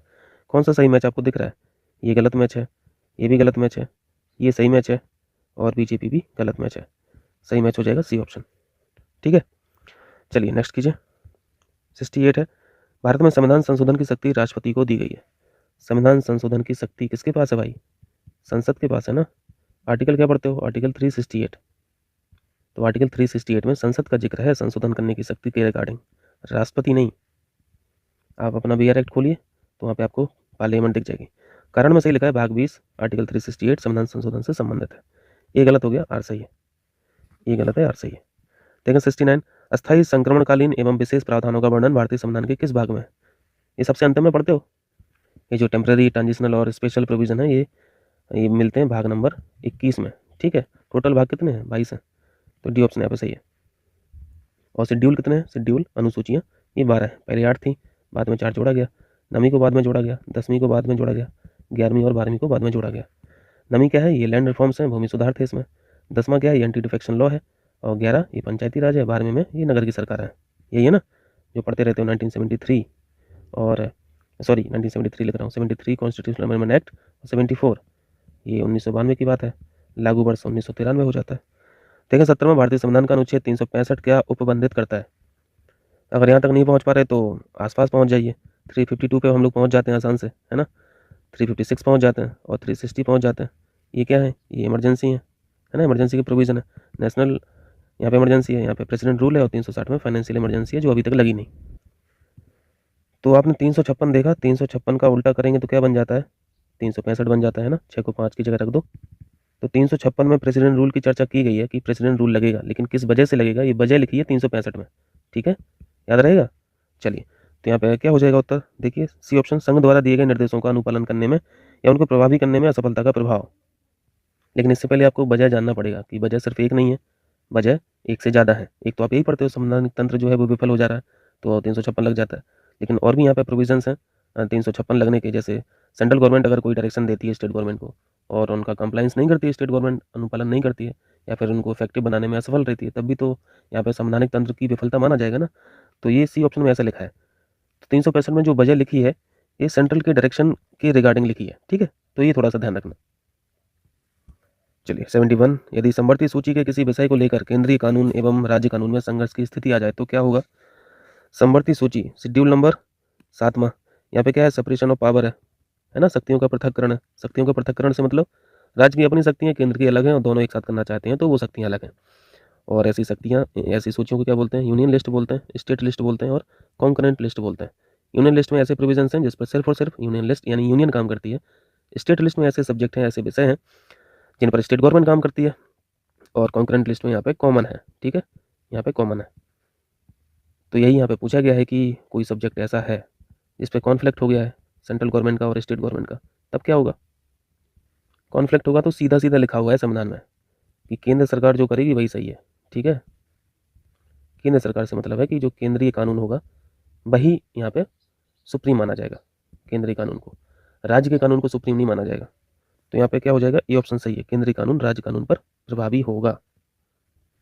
चलिए 72 देखें। 72 में संयुक्त अधिवेशन यानी ज्वाइंट सेशन, आर्टिकल 108, बुलाने की शक्ति लोकसभा अध्यक्ष के पास है। तो 108 में हम लोग ऐसा तो नहीं पढ़े हैं, बुलाने की शक्ति किसके पास है? ज्वाइंट सेशन को, प्रेसिडेंट के पास है, ठीक है। बियर एक्ट खोलिए, साफ साफ लिखा हुआ है 108 में।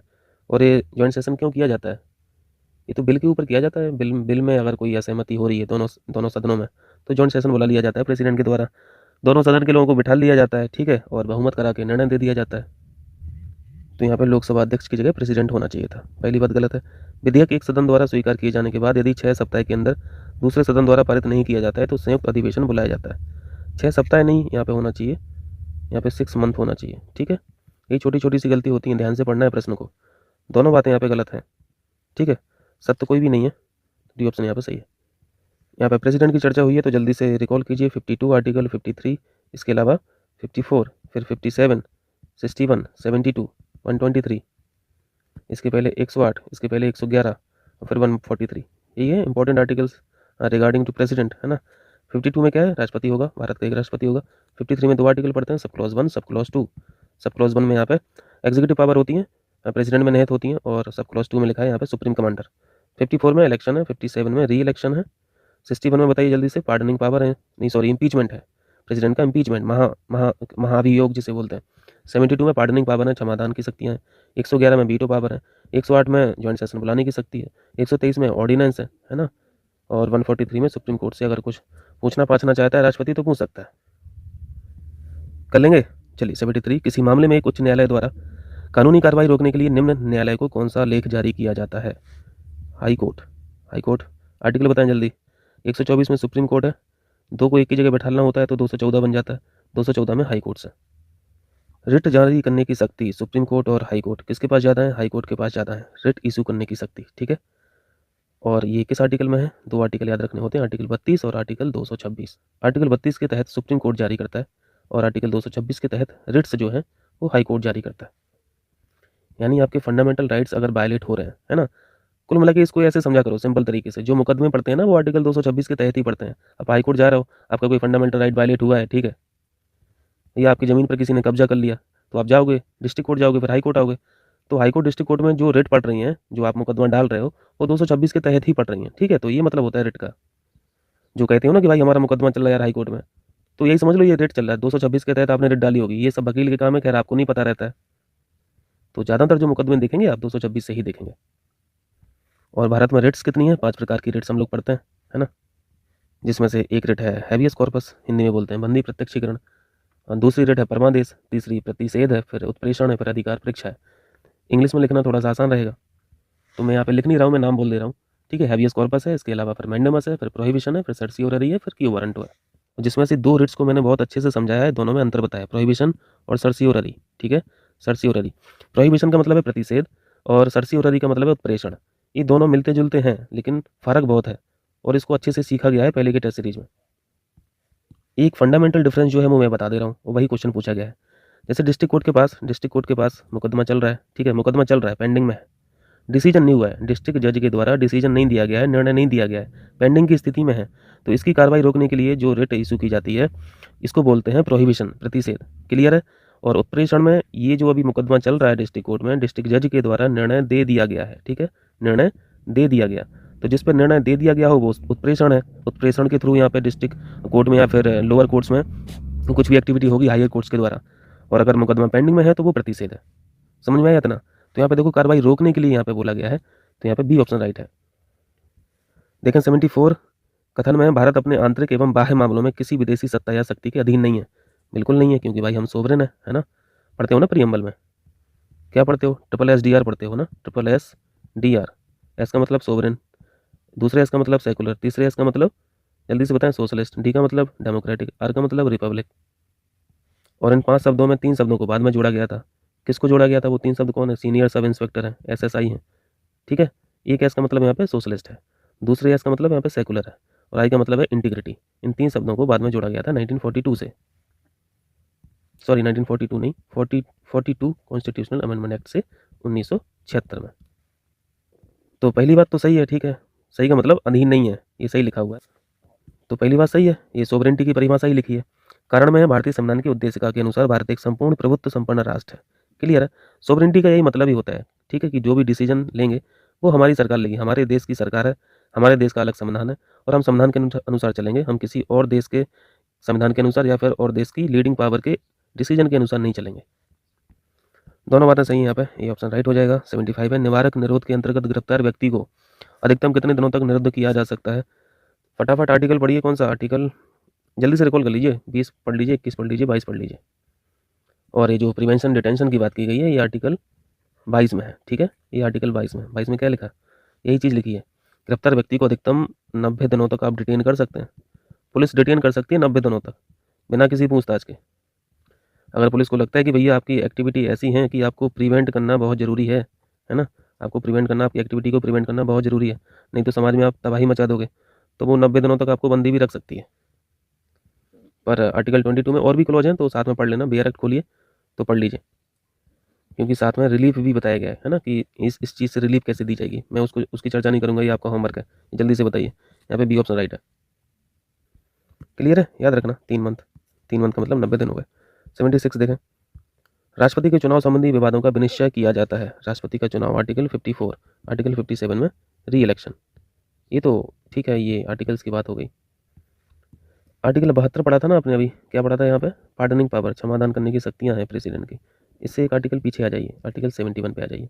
71 में ये बात लिखी है कि राष्ट्रपति के चुनाव से संबंधित या फिर वाइस प्रेसिडेंट के चुनाव से संबंधित अगर कोई डिस्प्यूट है, विवाद है, तो इसमें फाइनल डिसीजन किसका होगा, फाइनल डिसीजन होगा सुप्रीम कोर्ट का, ठीक है।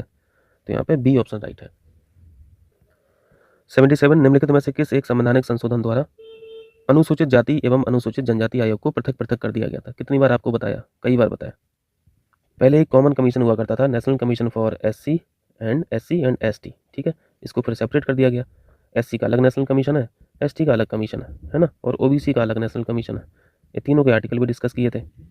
तो ये जो बाइफर्केशन किया था, ये 89 कॉन्स्टिट्यूशनल अमेंडमेंट एक्ट से किया गया था, ठीक है। यहाँ पे डी ऑप्शन राइट हो जाएगा। कब हुआ था ये, 2003 में हुआ था, ठीक है। और 2002 से एक चीज़ और याद आती है, जल्दी से एनवायरनमेंट पे जाइए, बायोडाइवर्सिटी एक्ट 2002। चलिए बताइए, national commission for SC schedule caste के लिए कौन सा आर्टिकल है, 338, वेरी इंपॉर्टेंट। 338 में ही पहले ये सब कुछ था, national commission for SC and ST common था, फिर इसी में बाइफर्केशन किया गया 338 में, तो एक नया आर्टिकल जोड़ा गया 338A। और ये जो नया आर्टिकल जोड़ा गया ए वाला, ये इसी से हुआ था 89वें संविधान संशोधन से 2003 में।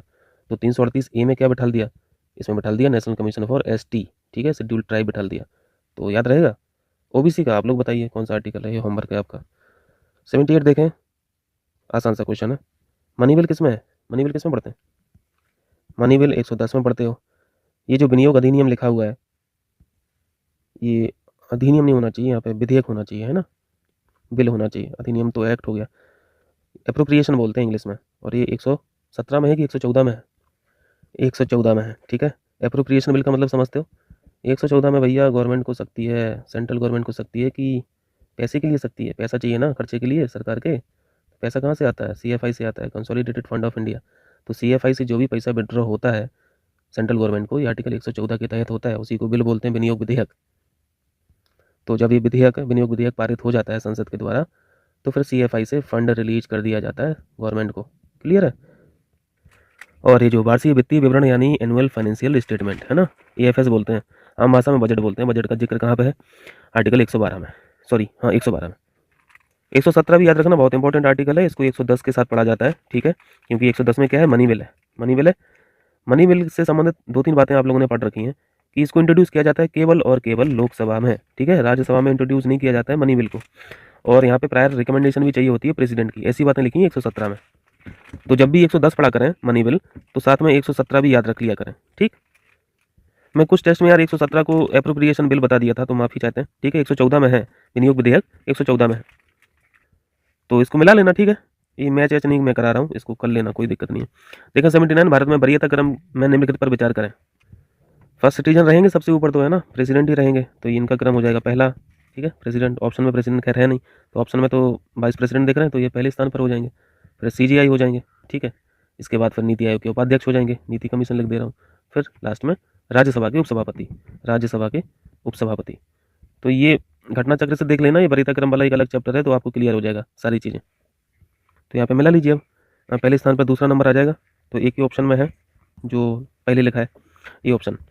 चलिए 80 देखें 61, ये जो संविधान संशोधन है 61वां, से पूर्व आम चुनाव के लिए मतदान की न्यूनतम आयु कितने वर्ष थी? शोर मत करो बेटा। और इसका ईयर पूछा जाता है, तो ये भी ध्यान रखें 1988। पहले ये जो चुनाव की उम्र थी कम से कम कितनी होना चाहिए? 21 होना चाहिए था, लेकिन संविधान संशोधन के बाद इसको 18 कर दिया गया। तो यहाँ पे पूर्व में पूछा गया संशोधन से पहले की उम्र कितनी थी? 21 थी, भी ऑप्शन राइट हो जाएगा। बात की अगर पूछता तो 18 है। देखें 81, राष्ट्रपति अपनी क्षमादान की किस शक्ति के अनुसार किसी दंड पर अस्थायी रोक लगा सकता है? देखिए हम लोग आर्टिकल 72 पढ़ते हैं, यहाँ पे क्षमादान की शक्तियाँ हैं राष्ट्रपति की, लेकिन यहाँ पे और भी अंदर से क्वेश्चन पूछा है कि इन सजाओं को कैसे कैसे कम कर सकता है राष्ट्रपति। लेकिन हम लोग तो बिल्कुल नॉर्मल वाला पढ़ते हैं, पार्डन पढ़ते हैं कि मतलब पूरी तरीके से ये खत्म भी कर सकते हैं ना। प्रेसिडेंट के पास इतनी शक्ति है कि वो पूरी तरीके से आपको दोष मुक्त कर सकते हैं। लेकिन कुछ और है यहाँ पे, जैसे एक लघुकरण है, एक परिहार है, एक विराम है, एक प्रविलंबन है। हिंदी में बड़े कठिन नाम है, इंग्लिश में यहाँ पे लिख दे रहा हूँ। देखिए लघुकरण को इंग्लिश में बोलते हैं कम्यूटेशन। लघुकरण का मतलब यहाँ पे क्या है? कम्यूटेशन। और इसमें होता क्या है, यहाँ पे जो आपको दंड दिया जा रहा है, जो आपको पनिशमेंट दी जा रही है, इसका नेचर बदल दिया जाता है, ठीक है। तो यहाँ पे कीवर्ड्स क्या है? यहाँ पे पनिशमेंट का नेचर बदल दिया जा रहा है, ठीक है, लघुकरण में। परिहार में यहाँ पे नेचर नहीं बदलता है, पनिशमेंट का नेचर नहीं बदलता है, आपको अवधि कम कर दी जाएगी, पनिशमेंट की जो टेन्योर है उसको कम कर दिया जाएगा, लेकिन नेचर वही रहेगा। और ये जो प्रतिलंबन लिखा है, इंग्लिश में बोलते हैं रीप्राइव, ये विशेषकर जब मृत्युदंड पर अस्थायी रोक लगाई जाती है तब इस पावर का यूज करते हैं। तो क्वेश्चन में यही पूछा गया था, विशेषकर मृत्युदंड पर अस्थायी रोक लगा सकता है प्रेसिडेंट, ये डी ऑप्शन यहाँ पर राइट हो जाएगा। चलिए 82, नीति कमीशन। पहले प्लानिंग कमीशन हुआ करता था, उसकी जगह पे अब नीति कमीशन आ गया है। नीति कमीशन का कोई भी जिक्र कॉन्स्टिट्यूशन में नहीं है, ठीक है। और दूसरी बात है, पहली बात लिखिए एक संवैधानिक संस्था है, ठीक है। ये तो गलत हो गया ना, संवैधानिक संस्था नहीं है, ये नॉन कॉन्स्टिट्यूशनल बॉडी है, ठीक है, नॉन कॉन्स्टिट्यूशनल बॉडी है। यह एक सामरिक संस्था है। सामरिक का इंग्लिश मतलब होता है स्टैट्यूटरी, और स्टैट्यूटरी बॉडी वो होती है जो संसद के अधिनियम के द्वारा बनाई जाती हैं। तो ऐसा कोई अधिनियम भी नहीं पड़े हो जिससे नीति आयोग का गठन किया गया है, तो ना तो ये संवैधानिक है, यानी ना तो ये कॉन्स्टिट्यूशनल है, ना ही ये स्टैट्यूटरी बॉडी है। दोनों बातें यहाँ पे गलत हैं, क्लियर है। तो ये किस तरह की बॉडी है? ये एग्जीक्यूटिव रेजोल्यूशन से बनाई गई है ये संस्था, और ऐसी संस्थाएं जो एग्जीक्यूटिव रेजोल्यूशन से बनाई जाती हैं उन्हें बोलते हैं extra constitutional body. Extra constitutional body यानी संवैधानेतर संस्थाएं, क्लियर है। इस टॉपिक को हम लोग अच्छे से कवर किए हैं, वैसे मैंने सेपरेट भी इसको पढ़ाया था।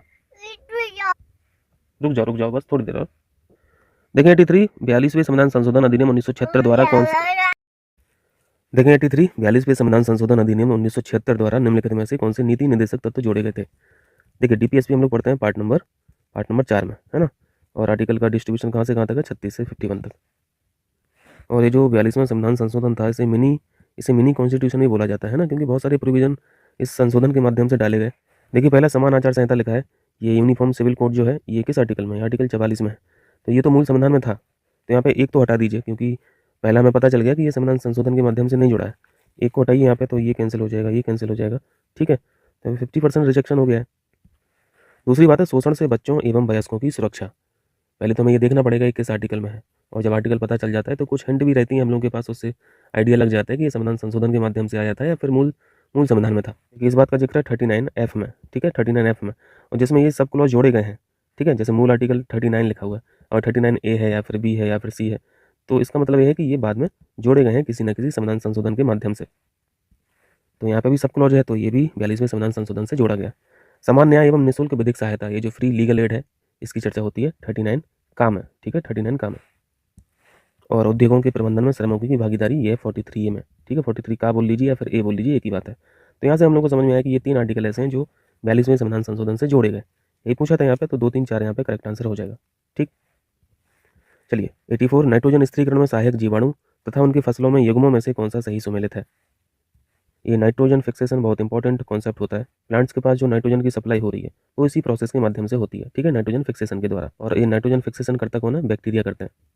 और आप लोगों ने ये भी पढ़ा होगा कि नाइट्रोजन फिक्सेशन ज़्यादातर किस में देखा जाता है?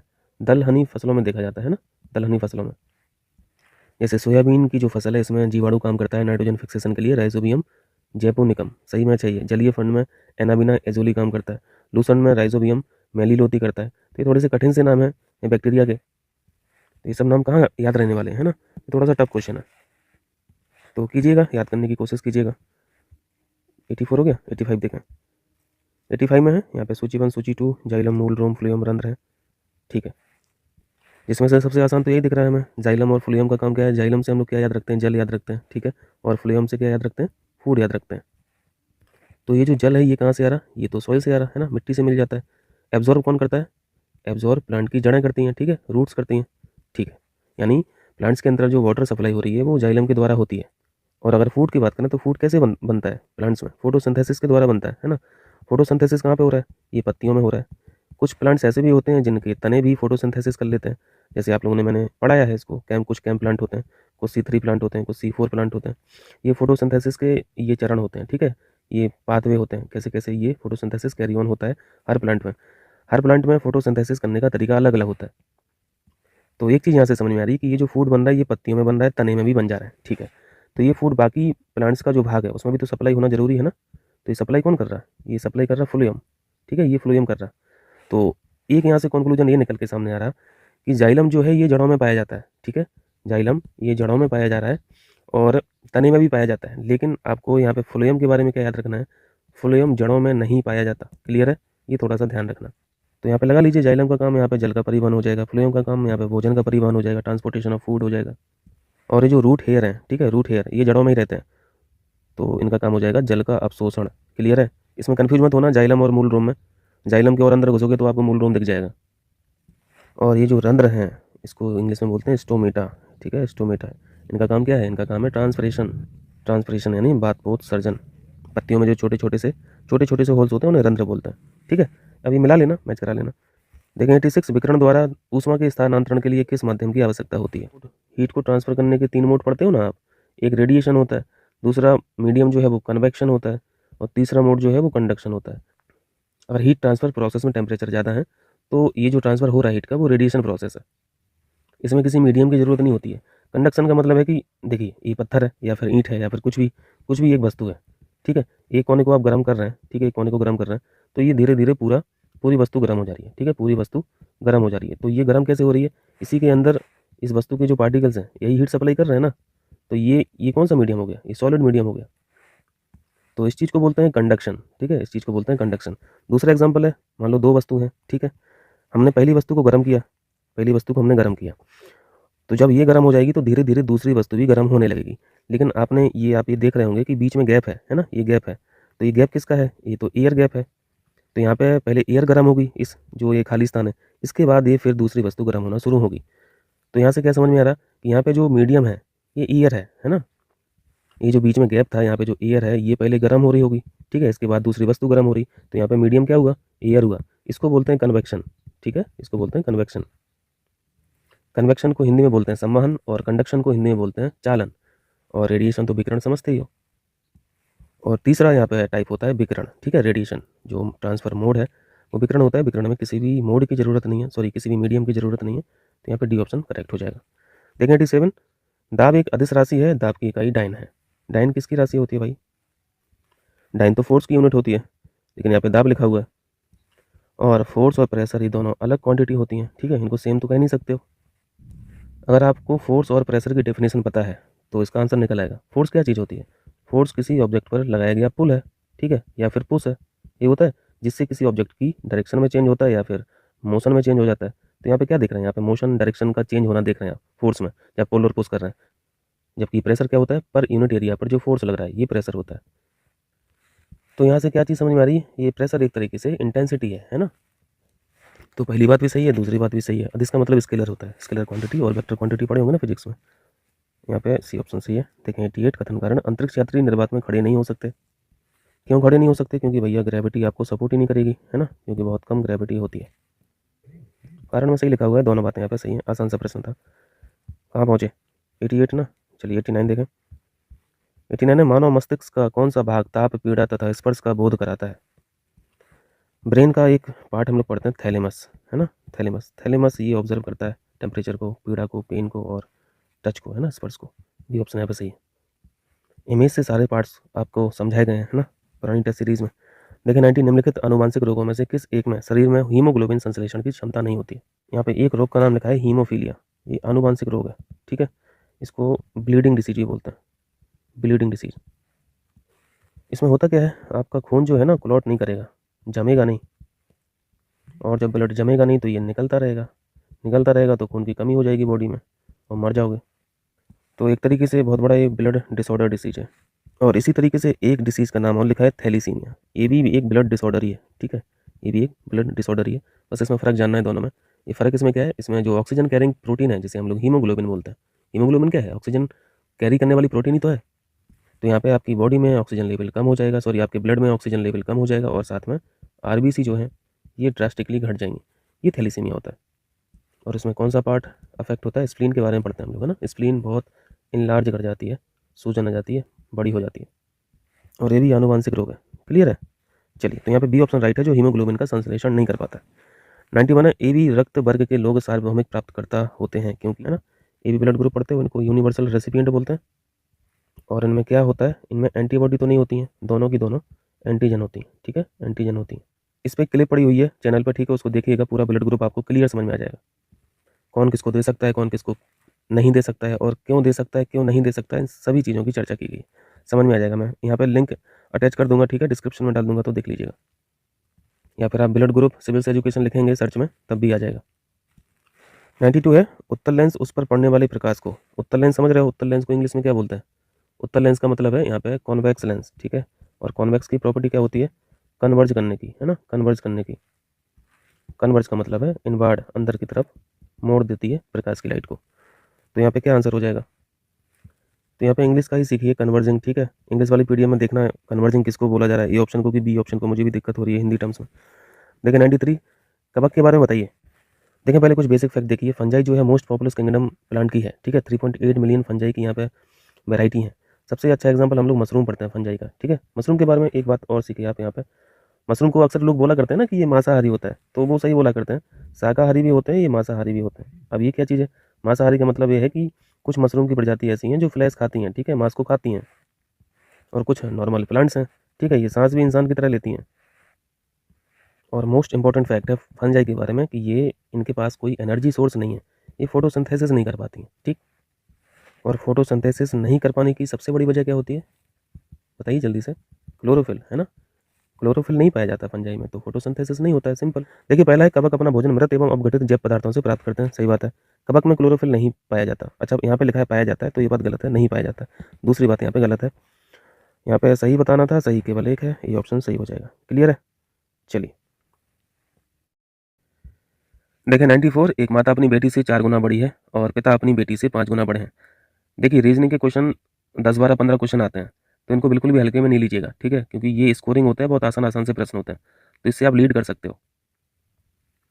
क्या पूछा गया यहाँ पे, एक माता अपनी बेटी से 4 गुना बड़ी है, तो बेटी की उम्र मान लीजिए कुछ, ठीक है, बेटी की उम्र यहाँ पे हमने मान लिया x हो गया, तो माता की उम्र क्या होगी, माता की उम्र 4x होगी, ठीक है। क्वेश्चन के हिसाब से पिता अपनी बेटी से 5 गुना बड़े हैं, तो यहाँ पे पिता की आयु भी निकल आई, ये 5x हो गई, ठीक है, क्योंकि बेटी की उम्र हमने x मान ली।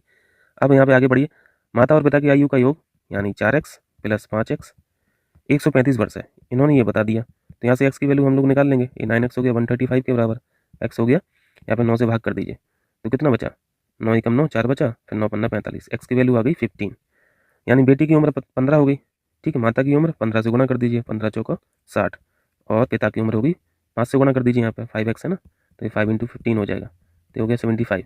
अब बताइए बेटी की आयु क्या है, बेटी की ही आयु पूछी थी, तो ये सब तामझाम करने की जरूरत नहीं थी, माता पिता की निकालने की जरूरत नहीं थी अलग से, बी ऑप्शन यहाँ पे राइट है। देखें 95, देखें 95 में पूछा है, रतन पवन के, क्या लिखा है, रतन पवन के 40 मीटर दक्षिण पश्चिम में है। तो पहले तो डायरेक्शन बना लीजिए, ये नॉर्थ है, ये साउथ है, ये वेस्ट है, ये ईस्ट है। अब यहाँ पे ये डायरेक्शन कौन सी होगी, ये नॉर्थ ईस्ट हो गई, ठीक, ये क्या होगी, ये साउथ और ईस्ट हो गई, ये क्या है, ये वेस्ट और साउथ हो गई, और ये क्या है, वेस्ट और नॉर्थ हो गई। और ये क्या पूछ रहे हैं, दक्षिण पश्चिम, दक्षिण पश्चिम ये वाली डायरेक्शन। तो यहाँ पे हमने बिठाला यहाँ पे पवन को, ठीक, ये पवन है, रतन जो है पवन के 40 मीटर दक्षिण पश्चिम में है, तो दक्षिण पश्चिम की डायरेक्शन क्या होगी, इसी तरीके से बनाएंगे ना, इसी के पैरेलल देखिए, तो मैंने ठीक है ये डायरेक्शन बना ली और यहाँ पे रतन को बिठा दिया। और चूंकि ऑप्शन देखिए यहाँ पे लेंथ का कोई जिक्र नहीं है ना, यानी ऑप्शन जो है वो लेंथ में नहीं है, आंसर डायरेक्शन में है, तो यहाँ पे 40 लिखना या फिर 50 लिखना, जो भी डेटा लिखा है इसकी ज़रूरत नहीं है, ठीक है, सिर्फ हम लोग को डायरेक्शन देखना है।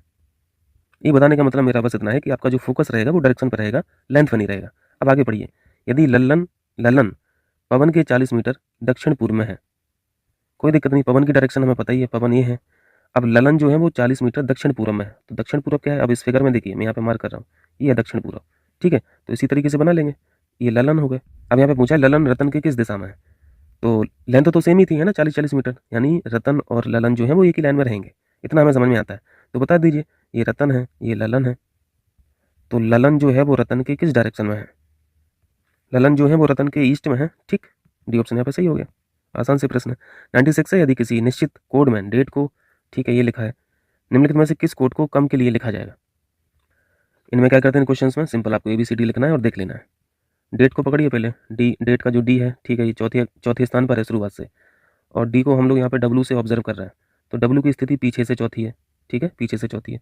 अब डेट में A को देखिए, ये पहला ही लेटर है, और यहाँ पे इस कोडिंग में जेड भी यहाँ पे जो दूसरा लेटर था, ये भी लास्ट पोजीशन पे है। इसका मतलब है कि यहाँ पे जस्ट आपको उल्टा उल्टा करना है, विपरीत करना है। तो अब यहाँ पे आ जाइए सीधा कम पे, कम तीसरा लेटर है शुरुआत से, तो पीछे से तीसरा लेटर कौन हो गया, पीछे से तीसरा लेटर ये एक्स है, ठीक है, पीछे से तीसरा लेटर एक्स हो गया, तो ये दो तो कैंसिल हो गए। अब कम कम के ओ पे आ जाइए, तो ओ शुरुआत से कौन से स्थान पर है, ओ शुरुआत से 15वें स्थान पर रहता है, ठीक है, क्योंकि एन की स्थिति 14वीं रहती है। वो 15 हो गया शुरुआत से, अब पीछे से 15 में गिन लीजिए, तो पीछे से 15 गिनेंगे तो एल आ जाएगा, ठीक। इसी तरीके से इसको कर लीजिए, आसान सा है, ये ऑप्शन यहाँ पे निकल के आ जाएगा, कर लेंगे ना। देखें 97 पहचानिए, इस क्वेश्चन में आपको लॉजिक पहचानना है। अब ये क्वेश्चन ऐसे होते हैं कि स्ट्राइक करने वाली बात है यार, अगर स्ट्राइक कर गया जल्दी तो उसका सोल्यूशन जल्दी निकल आता है, नहीं तो थोड़ा जूझना पड़ता है फिर।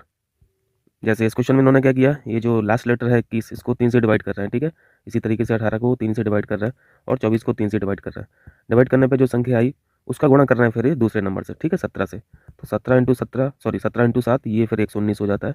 इसी तरीके से 23 का मल्टीप्लाई यहाँ पे आप 3 से जब 24 को काटेंगे तो कितना आ जाएगा, 8 आ जाएगा ना, तो 23 का गुणा यहाँ पे 8 में किया जा रहा है, तो 184 आ जा रहा है। उसी तरीके से यहाँ पे x से गुणा करना है किस संख्या में, 3 से जब डिवाइड करेंगे 18 को तो ये 6 आ जाएगा, तो 6 से मल्टीप्लाई करना है, तो x की जगह हम क्या रख दें कि 6 से मल्टीप्लाई करने पर 174 बन जाए, है ना, ये संख्या बन जाए।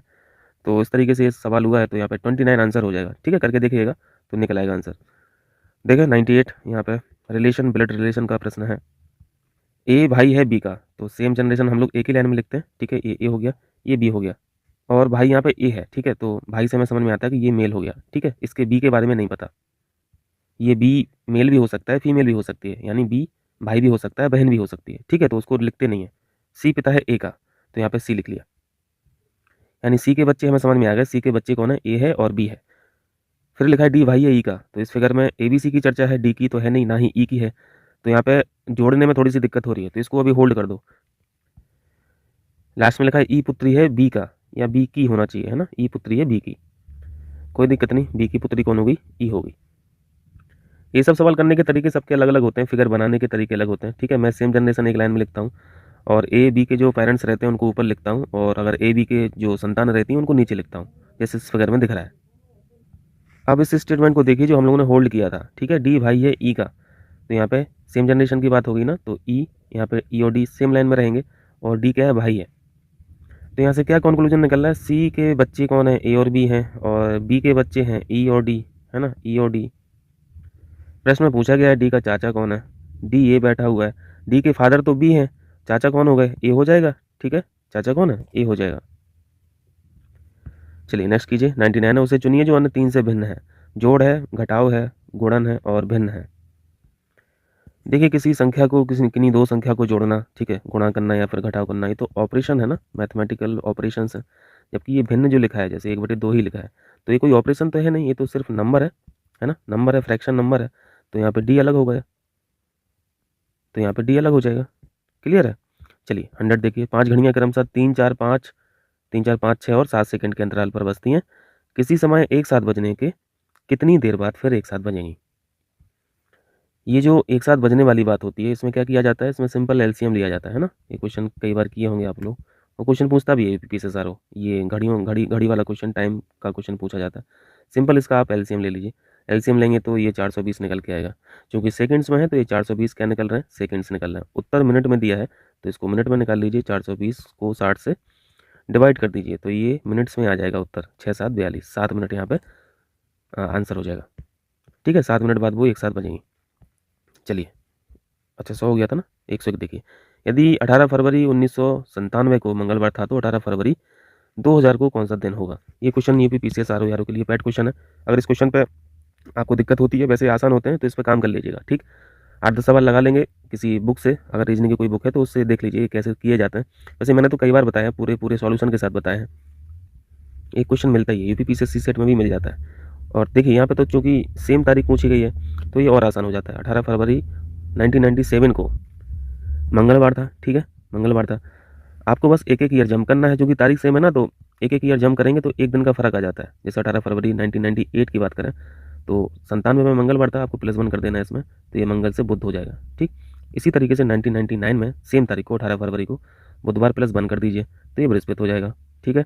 2000 में चूँकि 2000 का ही निकालना है तो बस आपको यहाँ पे ये चेक कर लेना है कि 2000 कहीं लीप ईयर तो नहीं है। अगर लीप ईयर है तो आपको फिर +2 करना पड़ेगा, है ना, 2 दिन जोड़ना पड़ेगा। अगर सिंपल ईयर है तो आपको +1 करना पड़ेगा, जैसे अभी तक करते आ रहे थे। लेकिन साथ में ये भी ध्यान रखना है कि ये जो 2000 का आप निकाल रहे हैं, ठीक है, ये लीप ईयर भी देखना है साथ में। मतलब जिस ईयर का फाइंड आउट करना है हमें दिन, उस ईयर को ये भी देखना है कि ये लीप ईयर है नहीं, और साथ में ये भी देखना है कि मंथ कौन सा है। यानी ये लीप ईयर और सिंपल ईयर की बात आती कहाँ से है? फरवरी मंथ से तो आती है ना। नॉर्मल जो मंथ होता है वो 28 दिन का होता है, और हर चौथे साल का फरवरी 29 तारीख होती है ना। तो यही कॉन्सेप्ट होता है। अगर सिंपल ईयर है तो +1 कर रहे हैं हम लोग, अगर लीप ईयर है तो +2 कर रहे हैं। इतना क्लियर है। लेकिन ये +2 करेंगे कब? जब फरवरी मंथ क्रॉस करेगा, है ना। जैसे मार्च का पूछता, यहाँ पे मार्च का पूछता फरवरी की जगह, या फिर अप्रैल का पूछता, तो फिर यहाँ पे +2 करते, क्योंकि 18 तारीख पूछी है और 18 तारीख 28 से पहले है या फिर 29 से पहले है, तो इसमें लीप ईयर का कोई कॉन्सेप्ट ही नहीं है ना। समझ पा रहे हैं ना। मान लो 2000 लीप ईयर होता, अभी मान लेते हैं, है नहीं है वो अलग बात है। मान लो 2000 लीप ईयर होता और मार्च का मंथ में किसी तारीख के बारे में पूछता, तब यहाँ पे हम लोग +2 करते। क्योंकि 18 फरवरी पूछा है, 18 फरवरी 28 से पहले है या फिर 29 से पहले है, तो क्रॉस करनी रही है जब, तो यहाँ पे +2 करने का क्या मतलब है, ठीक। तो यहाँ पे सिंपल +1 करेंगे, ठीक है। बृहस्पतिवार में एक दिन कर दीजिए, जोड़ दीजिए, तो ये शुक्रवार हो जाएगा। कर लेंगे ना।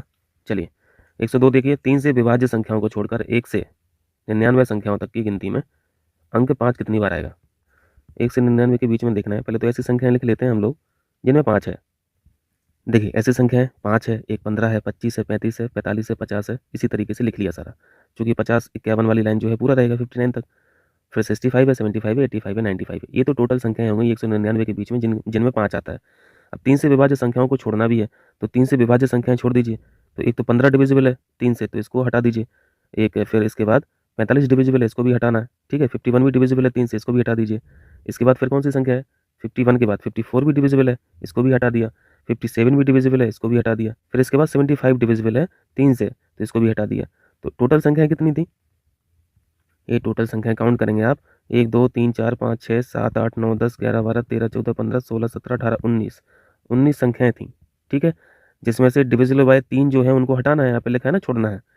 तो डिविजिबल बाय 3 कितनी संख्या है? 6 है, 6 पे गोले बने हैं, तो इससे 6 हटा दीजिए। तो 6 हटाएंगे तो कितना बचा? ये 13 बचा। लेकिन यहाँ पे गलती मत कर देना, ठीक है। यहाँ पे पूछा है अंक 5 कितनी बार आएगा। तो देखो एक संख्या ऐसी है जिसमें 5 2 बार लिखा हुआ है, और ऐसी संख्या है 55, ठीक है। तो यहाँ पे 13 + 1 होगा आंसर, यानी 14। क्लियर है? 14 बार यहाँ पे 5 आ रहा है, तो यहाँ पे राइट आंसर बी होगा, ना कि ए। अगर पूछा जाता कितनी संख्याएं हैं तब 13 आंसर होता, लेकिन यहाँ पे 5 की बारंबारता पूछ रहा है वो। 5 कितनी बार आएगा? 5 14 बार आ रहा है। समझ आया? चलिए 103 देखिए, एक परीक्षा में 40% विद्यार्थी हिंदी में फेल हुए, 50% अंग्रेजी में फेल हुए। यदि 21% विद्यार्थी दोनों विषय में फेल हुए तो ज्ञात कीजिए कि हिंदी में कितने प्रतिशत विद्यार्थी पास हुए। ये सिंपल क्वेश्चन होते हैं। 100 नंबर मान लीजिए कि क्लास में इतने विद्यार्थी हैं, 40% विद्यार्थी हिंदी में फेल हो गए, तो 40 नंबर ये हिंदी में फेल हो गए। 50% अंग्रेजी में फेल हो गए, 50 नंबर, 50% हो गए, कितना हुआ? 50 हुआ ना। तो ठीक है, यहाँ पे ये इंग्लिश में फेल हो गए। 21% विद्यार्थी दोनों विषय में फेल हुए। तो इस लाइन का तो कोई मतलब ही नहीं है ना। मतलब इसलिए नहीं है क्योंकि क्वेश्चन में जो पूछा गया है वो देखिए, तो ज्ञात कीजिए कि हिंदी में कितने प्रतिशत विद्यार्थी पास हुए। तो इसका आंसर तो हमें पहली लाइन से मिल जा रहा है ना। 40% जब फेल हुए हिंदी में, तो पास कितने हुए? 60%। तो यही तो क्वेश्चन पूछा ही है, सिर्फ हिंदी में कितने प्रतिशत विद्यार्थी पास हुए? 60%, डी ऑप्शन हो गया। 21% जो यहाँ पे लिखा है तो कॉमन वाली बात है ना। तो ये 40 और 50 की कॉमन बात है, तो कोई दिक्कत नहीं, ये डेटा ऑलरेडी इंक्लूडेड है उसमें, ठीक है। यहाँ पे सिंपल 60% आंसर हो जाएगा। देखें 104, यदि एक्स वाई एवं जेड एक काम को क्रमशः 12 15 तथा 18 दिनों में पूरा करते हैं तो तीनों मिलकर उस काम को समाप्त कितने दिन में करेंगे? सिंपल सा यार, ये तो एलसीएम ले लो फटाक से। एलसीएम का मतलब यहाँ पे एक एक दिन का काम निकाला जाता है ना। एक्स का एक दिन का काम कितना हो जाएगा? 1/12। काम हम लोग एक मानते हैं इसमें, है ना। एक दिन का, फिर एक एक दिन का काम निकाल लो। एक दिन का काम एक्स का 1/12 है, वाई का एक दिन का काम 1/15 है, और जेड का एक दिन का काम ये 1/18 हो जाएगा। तो तीनों का एक दिन का कैसे निकालोगे, फिर इनको जोड़ना पड़ता है ना। ये तीनों का एक साथ आ जाएगा, तीनों का एक दिन का काम आ जाएगा। तो आप इसको सॉल्व करेंगे तो ये उत्तर आएगा 37/180। ये तीनों का एक दिन का काम है। और इसी को अगर पलट देते हैं 180/37 कर दीजिए तो ये टोटल दिन निकल आते हैं, कितने दिन में पूरा होगा काम। तो इसको कर लीजिए, इसको उसमें बांट लीजिए, फ्रैक्शन में बांट लीजिए, तो ये 4 सही 32/37 आ जाएगा। देखें 105, यहाँ पे बताइए लुप्त संख्या कौन सी है। 48 है, 24 है, 72 है, 36 है, 108 है। कुछ कुछ हम लोगों को समझ में आ रहा है, यहाँ पे मल्टीपल वाली बात हो रही है ना। 48 और 24 में हमें आधे का फर्क दिख रहा है ना, और यहाँ पे फिर 72 से 36 भी आधे का फर्क दिख रहा है। यानी ये 48 में 2 से भाग किए तो 24 बना, 72 से 36 में, 72 को 2 से भाग किए तो 36 बना, 108 में 2 से भाग कीजिए तो कितना बनेगा, ये चौगुन बन जाएगा। तो ये डी ऑप्शन हो गया, आंसर सही है। लेकिन यहाँ पे जो मिसप्लेस हो रहा है, मिसप्लेस ये चीज़ हो रही है ना, तो इसको भी चेक कर लीजिए।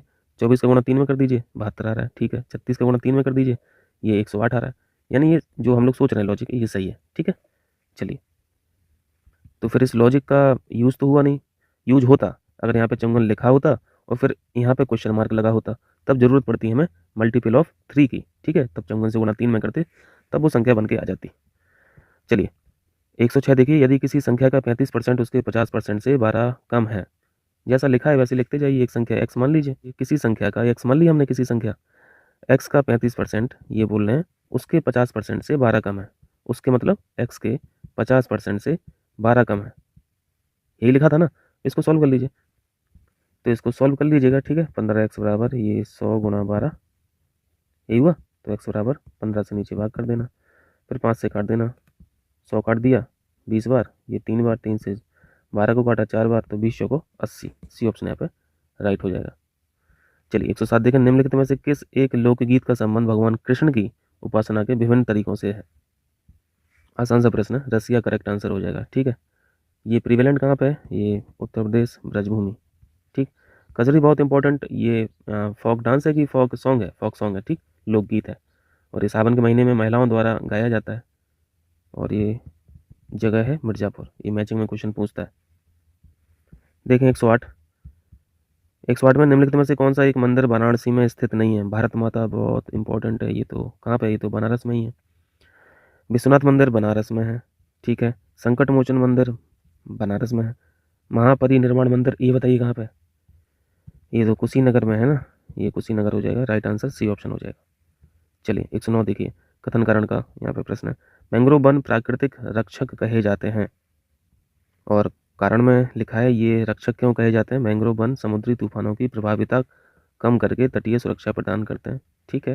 दोनों बातें सही हैं। यहाँ मैंग्रोव वन के बारे में हम लोगों ने बहुत अच्छे से पढ़ के रखा है पुरानी टेस्ट सीरीज में, है ना। बार बार रिपीट करने की ज़रूरत नहीं है।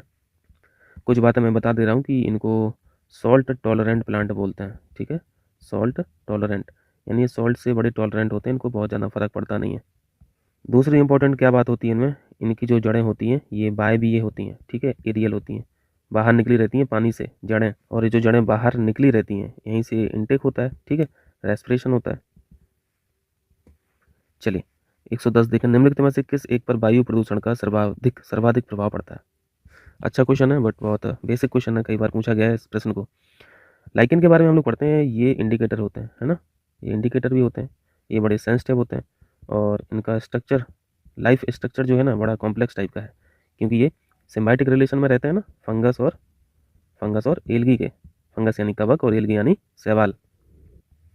अगर कोई पूछे लाइकेन क्या है, ये कवक है या फिर एल्गी है, तो आपका जवाब क्या रहेगा, ना ही ये फंगस है और ना ही ये एल्गी है, ये दोनों है, ठीक है, ये दोनों है। देखें 111, निम्नलिखित में से किस वर्ष उत्तर प्रदेश की राजधानी को इलाहाबाद से लखनऊ स्थानांतरित किया गया था। फैक्चुअल क्वेश्चन है, उत्तर है 1925। तारीख भी जान लीजिए, 2 नवंबर 1925 ट्रांसफर हुई थी कैपिटल। 112 है, चंबल नदी यमुना से इटावा के पास मिलती है। चंबल नदी यमुना की ट्रिब्यूटरी है, ये तो जानते हैं, ये करेक्ट है। शारदा नदी पीलीभीत एवं नेपाल की सीमा निर्धारित करती है, ये भी करेक्ट है। शारदा नदी को काली नदी भी बोलते हैं, काली गंगा, सॉरी, काली गंगा इसको बोला जाता है। कल हम लोगों ने पढ़ा था यमुना का सोर्स क्या पढ़ा था, बंदरपूंछ पढ़ा था ना। बंदरपूंछ में क्या है, ये ग्लेशियर है ना, यमुनोत्री। यहाँ पे दोनों बातें सही हैं, सी ऑप्शन राइट हो जाएगा। देखें 113, अधेश्वर, दूधसागर, चंपा इत्यादि उत्तर प्रदेश में उगाई जाने वाली किस फल की प्रमुख प्रजाति हैं। इंपॉर्टेंट मार्क कीजिए, ये प्रजाति हैं केले की। अगर पूछा जाए कि केले का प्रोडक्शन उत्तर प्रदेश में सबसे ज़्यादा कहाँ पे होता है, तो वाराणसी लगा देना, फिर आप लगा देना प्रयागराज। ठीक है, चलिए देखें 114 उद्योग और स्थान से यहाँ पे मैच कराइए। फर्टिलाइज़र का ये जो कारखाना है ये आमला में है, ठीक है। और ऑयल रिफाइनरी हम लोग मथुरा में पढ़ते हैं, ये भी ठीक है। परमाणु शक्ति केंद्र एटॉमिक पावर प्लांट नरोरा में पढ़ते हैं, ठीक है, बुलंदशहर में। और डीप मीट फ्रीज प्लांट, ये जो है डीप मीट फ्रीज प्लांट, ये यहाँ पे नहीं है, ये अलीगढ़ में नहीं है, ये फिरोजाबाद में, इसको कट कर दो, ये फिरोजाबाद में। ठीक, तो यहाँ पे जो गलत था वो सी ऑप्शन है, गलत पूछा गया था यहाँ पे। देखें 115 निम्नलिखित में से कौन सी एक नहर प्रयागराज जिले में सिंचाई का प्रमुख साधन है। प्रयागराज के बारे में ही पूछ लिया। और यहाँ पे एक नहर है बेलन, ठीक है, बेलन कैनाल, यही मेन सोर्स है इरिगेशन का प्रयागराज में, बी ऑप्शन ठीक है। ये जो सपरार कैनाल दिख रही है ये बिलोंग करती है बुंदेलखंड रीजन से, ठीक है। बुंदेलखंड में आपको झांसी आ जाएगा और हमीरपुर आ जाएगा। ये सारे फैक्ट और भी याद रखना है, ठीक है, सिर्फ बेलन नहर के बारे में नहीं, झांसी और हमीरपुर।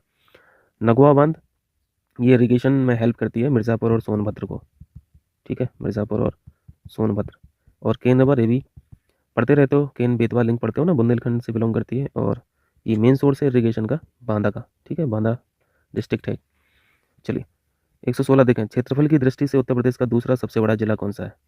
क्षेत्रफल की दृष्टि से सबसे बड़ा कौन सा है, सबसे बड़ा तो लखीमपुर खीरी है, ठीक है, ये सबसे बड़ा है। उसके बाद फिर सोनभद्र का स्थान आता है, ये दूसरे नंबर पे है, ये पहले स्थान पे है। तो यहाँ पे करेक्ट आंसर डी हो जाएगा।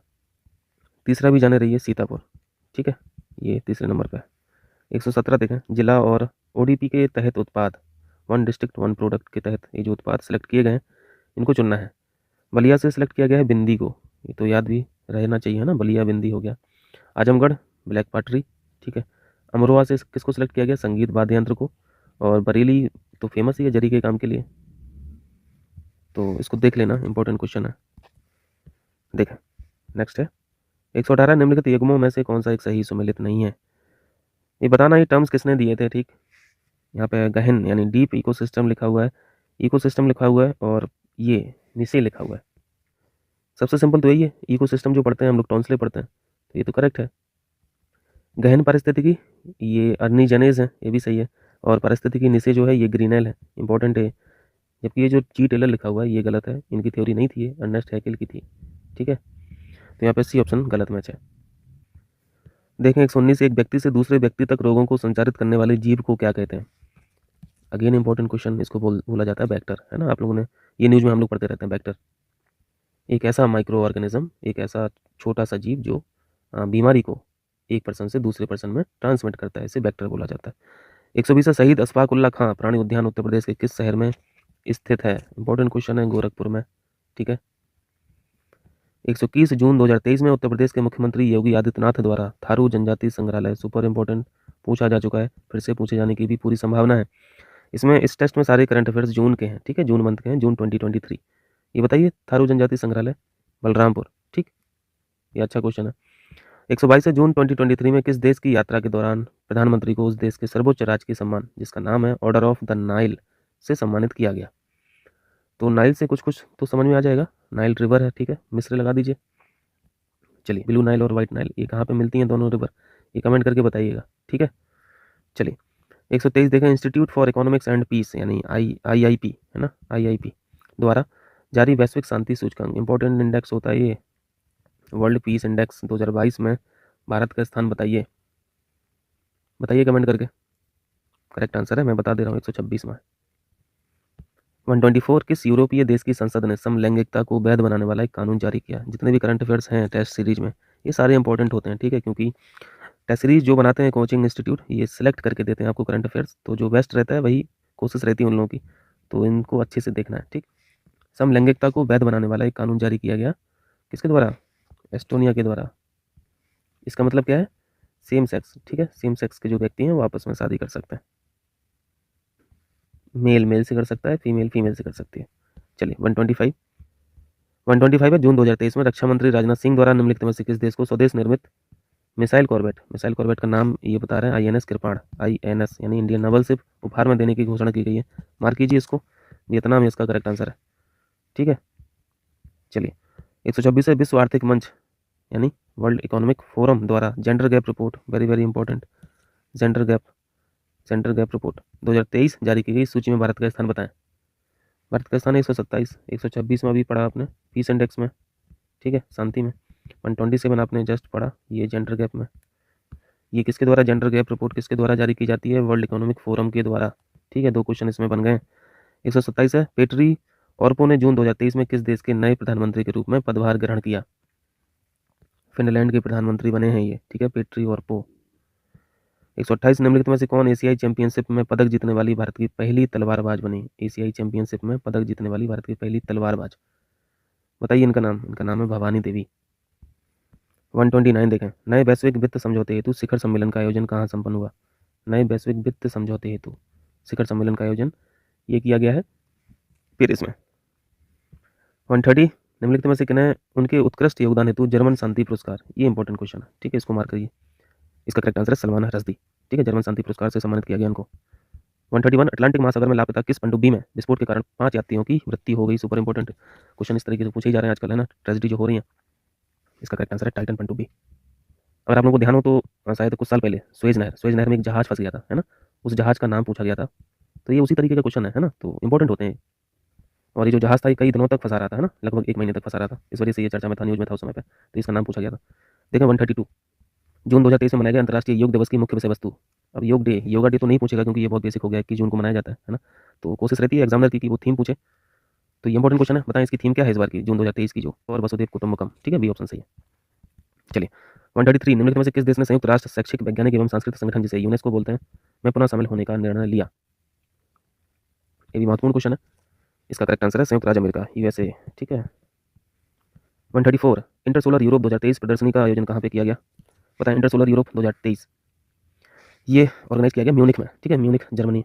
और हम लोगों ने भी पार्टिसिपेट किया, इंडिया को रिप्रेजेंट किसने किया था? रेडा ने, ठीक है, अक्षय ऊर्जा एजेंसी जो है। 135 में निम्नलिखित में से किस एक तूफान ने गुजरात के सौराष्ट्र एवं कच्छ क्षेत्र में भारी तबाही मचाई जून 2023 में? ये भूकंप के नाम पूछे जाते हैं भाई, तो ध्यान रखना है। बिपरजॉय, ये साइक्लोन का नाम क्या है? बिपरजॉय, ठीक है। चलिए 136 इस तरफ है। हाँ, इंग्लिश वाली पीडीएफ, ये टेस्ट पीडीएफ तो मैंने डाली दी थी सोल्यूशन के साथ, सेपरेट करके मैं डाल देता हूँ ताकि दिक्कत ना हो आप लोगों को। तो वहाँ से देख लीजिएगा। सोल्यूशन थोड़ा सा ब्लर हो गया यार, 2-3 पन्ने, तो उसको मैनेज कर लेना, आंसर तो दिख ही जाएगा। और वैसे भी ढेर ज़्यादा सोल्यूशन तो देता नहीं है, एक ही लाइन में सोल्यूशन क्या, बस उत्तर लिख देता है। देखिए 136 संस्कृति मंत्रालय द्वारा निम्नलिखित में से किस व्यक्ति या संस्था को वर्ष 2021 का गांधी शांति पुरस्कार से सम्मानित करने की घोषणा की गई? घोषणा की गई है 2023 में। और 21 वर्ष का पुरस्कार है 2021 का। करेक्ट आंसर है गीता प्रेस गोरखपुर। मार्क कीजिए, इंपॉर्टेंट क्वेश्चन है।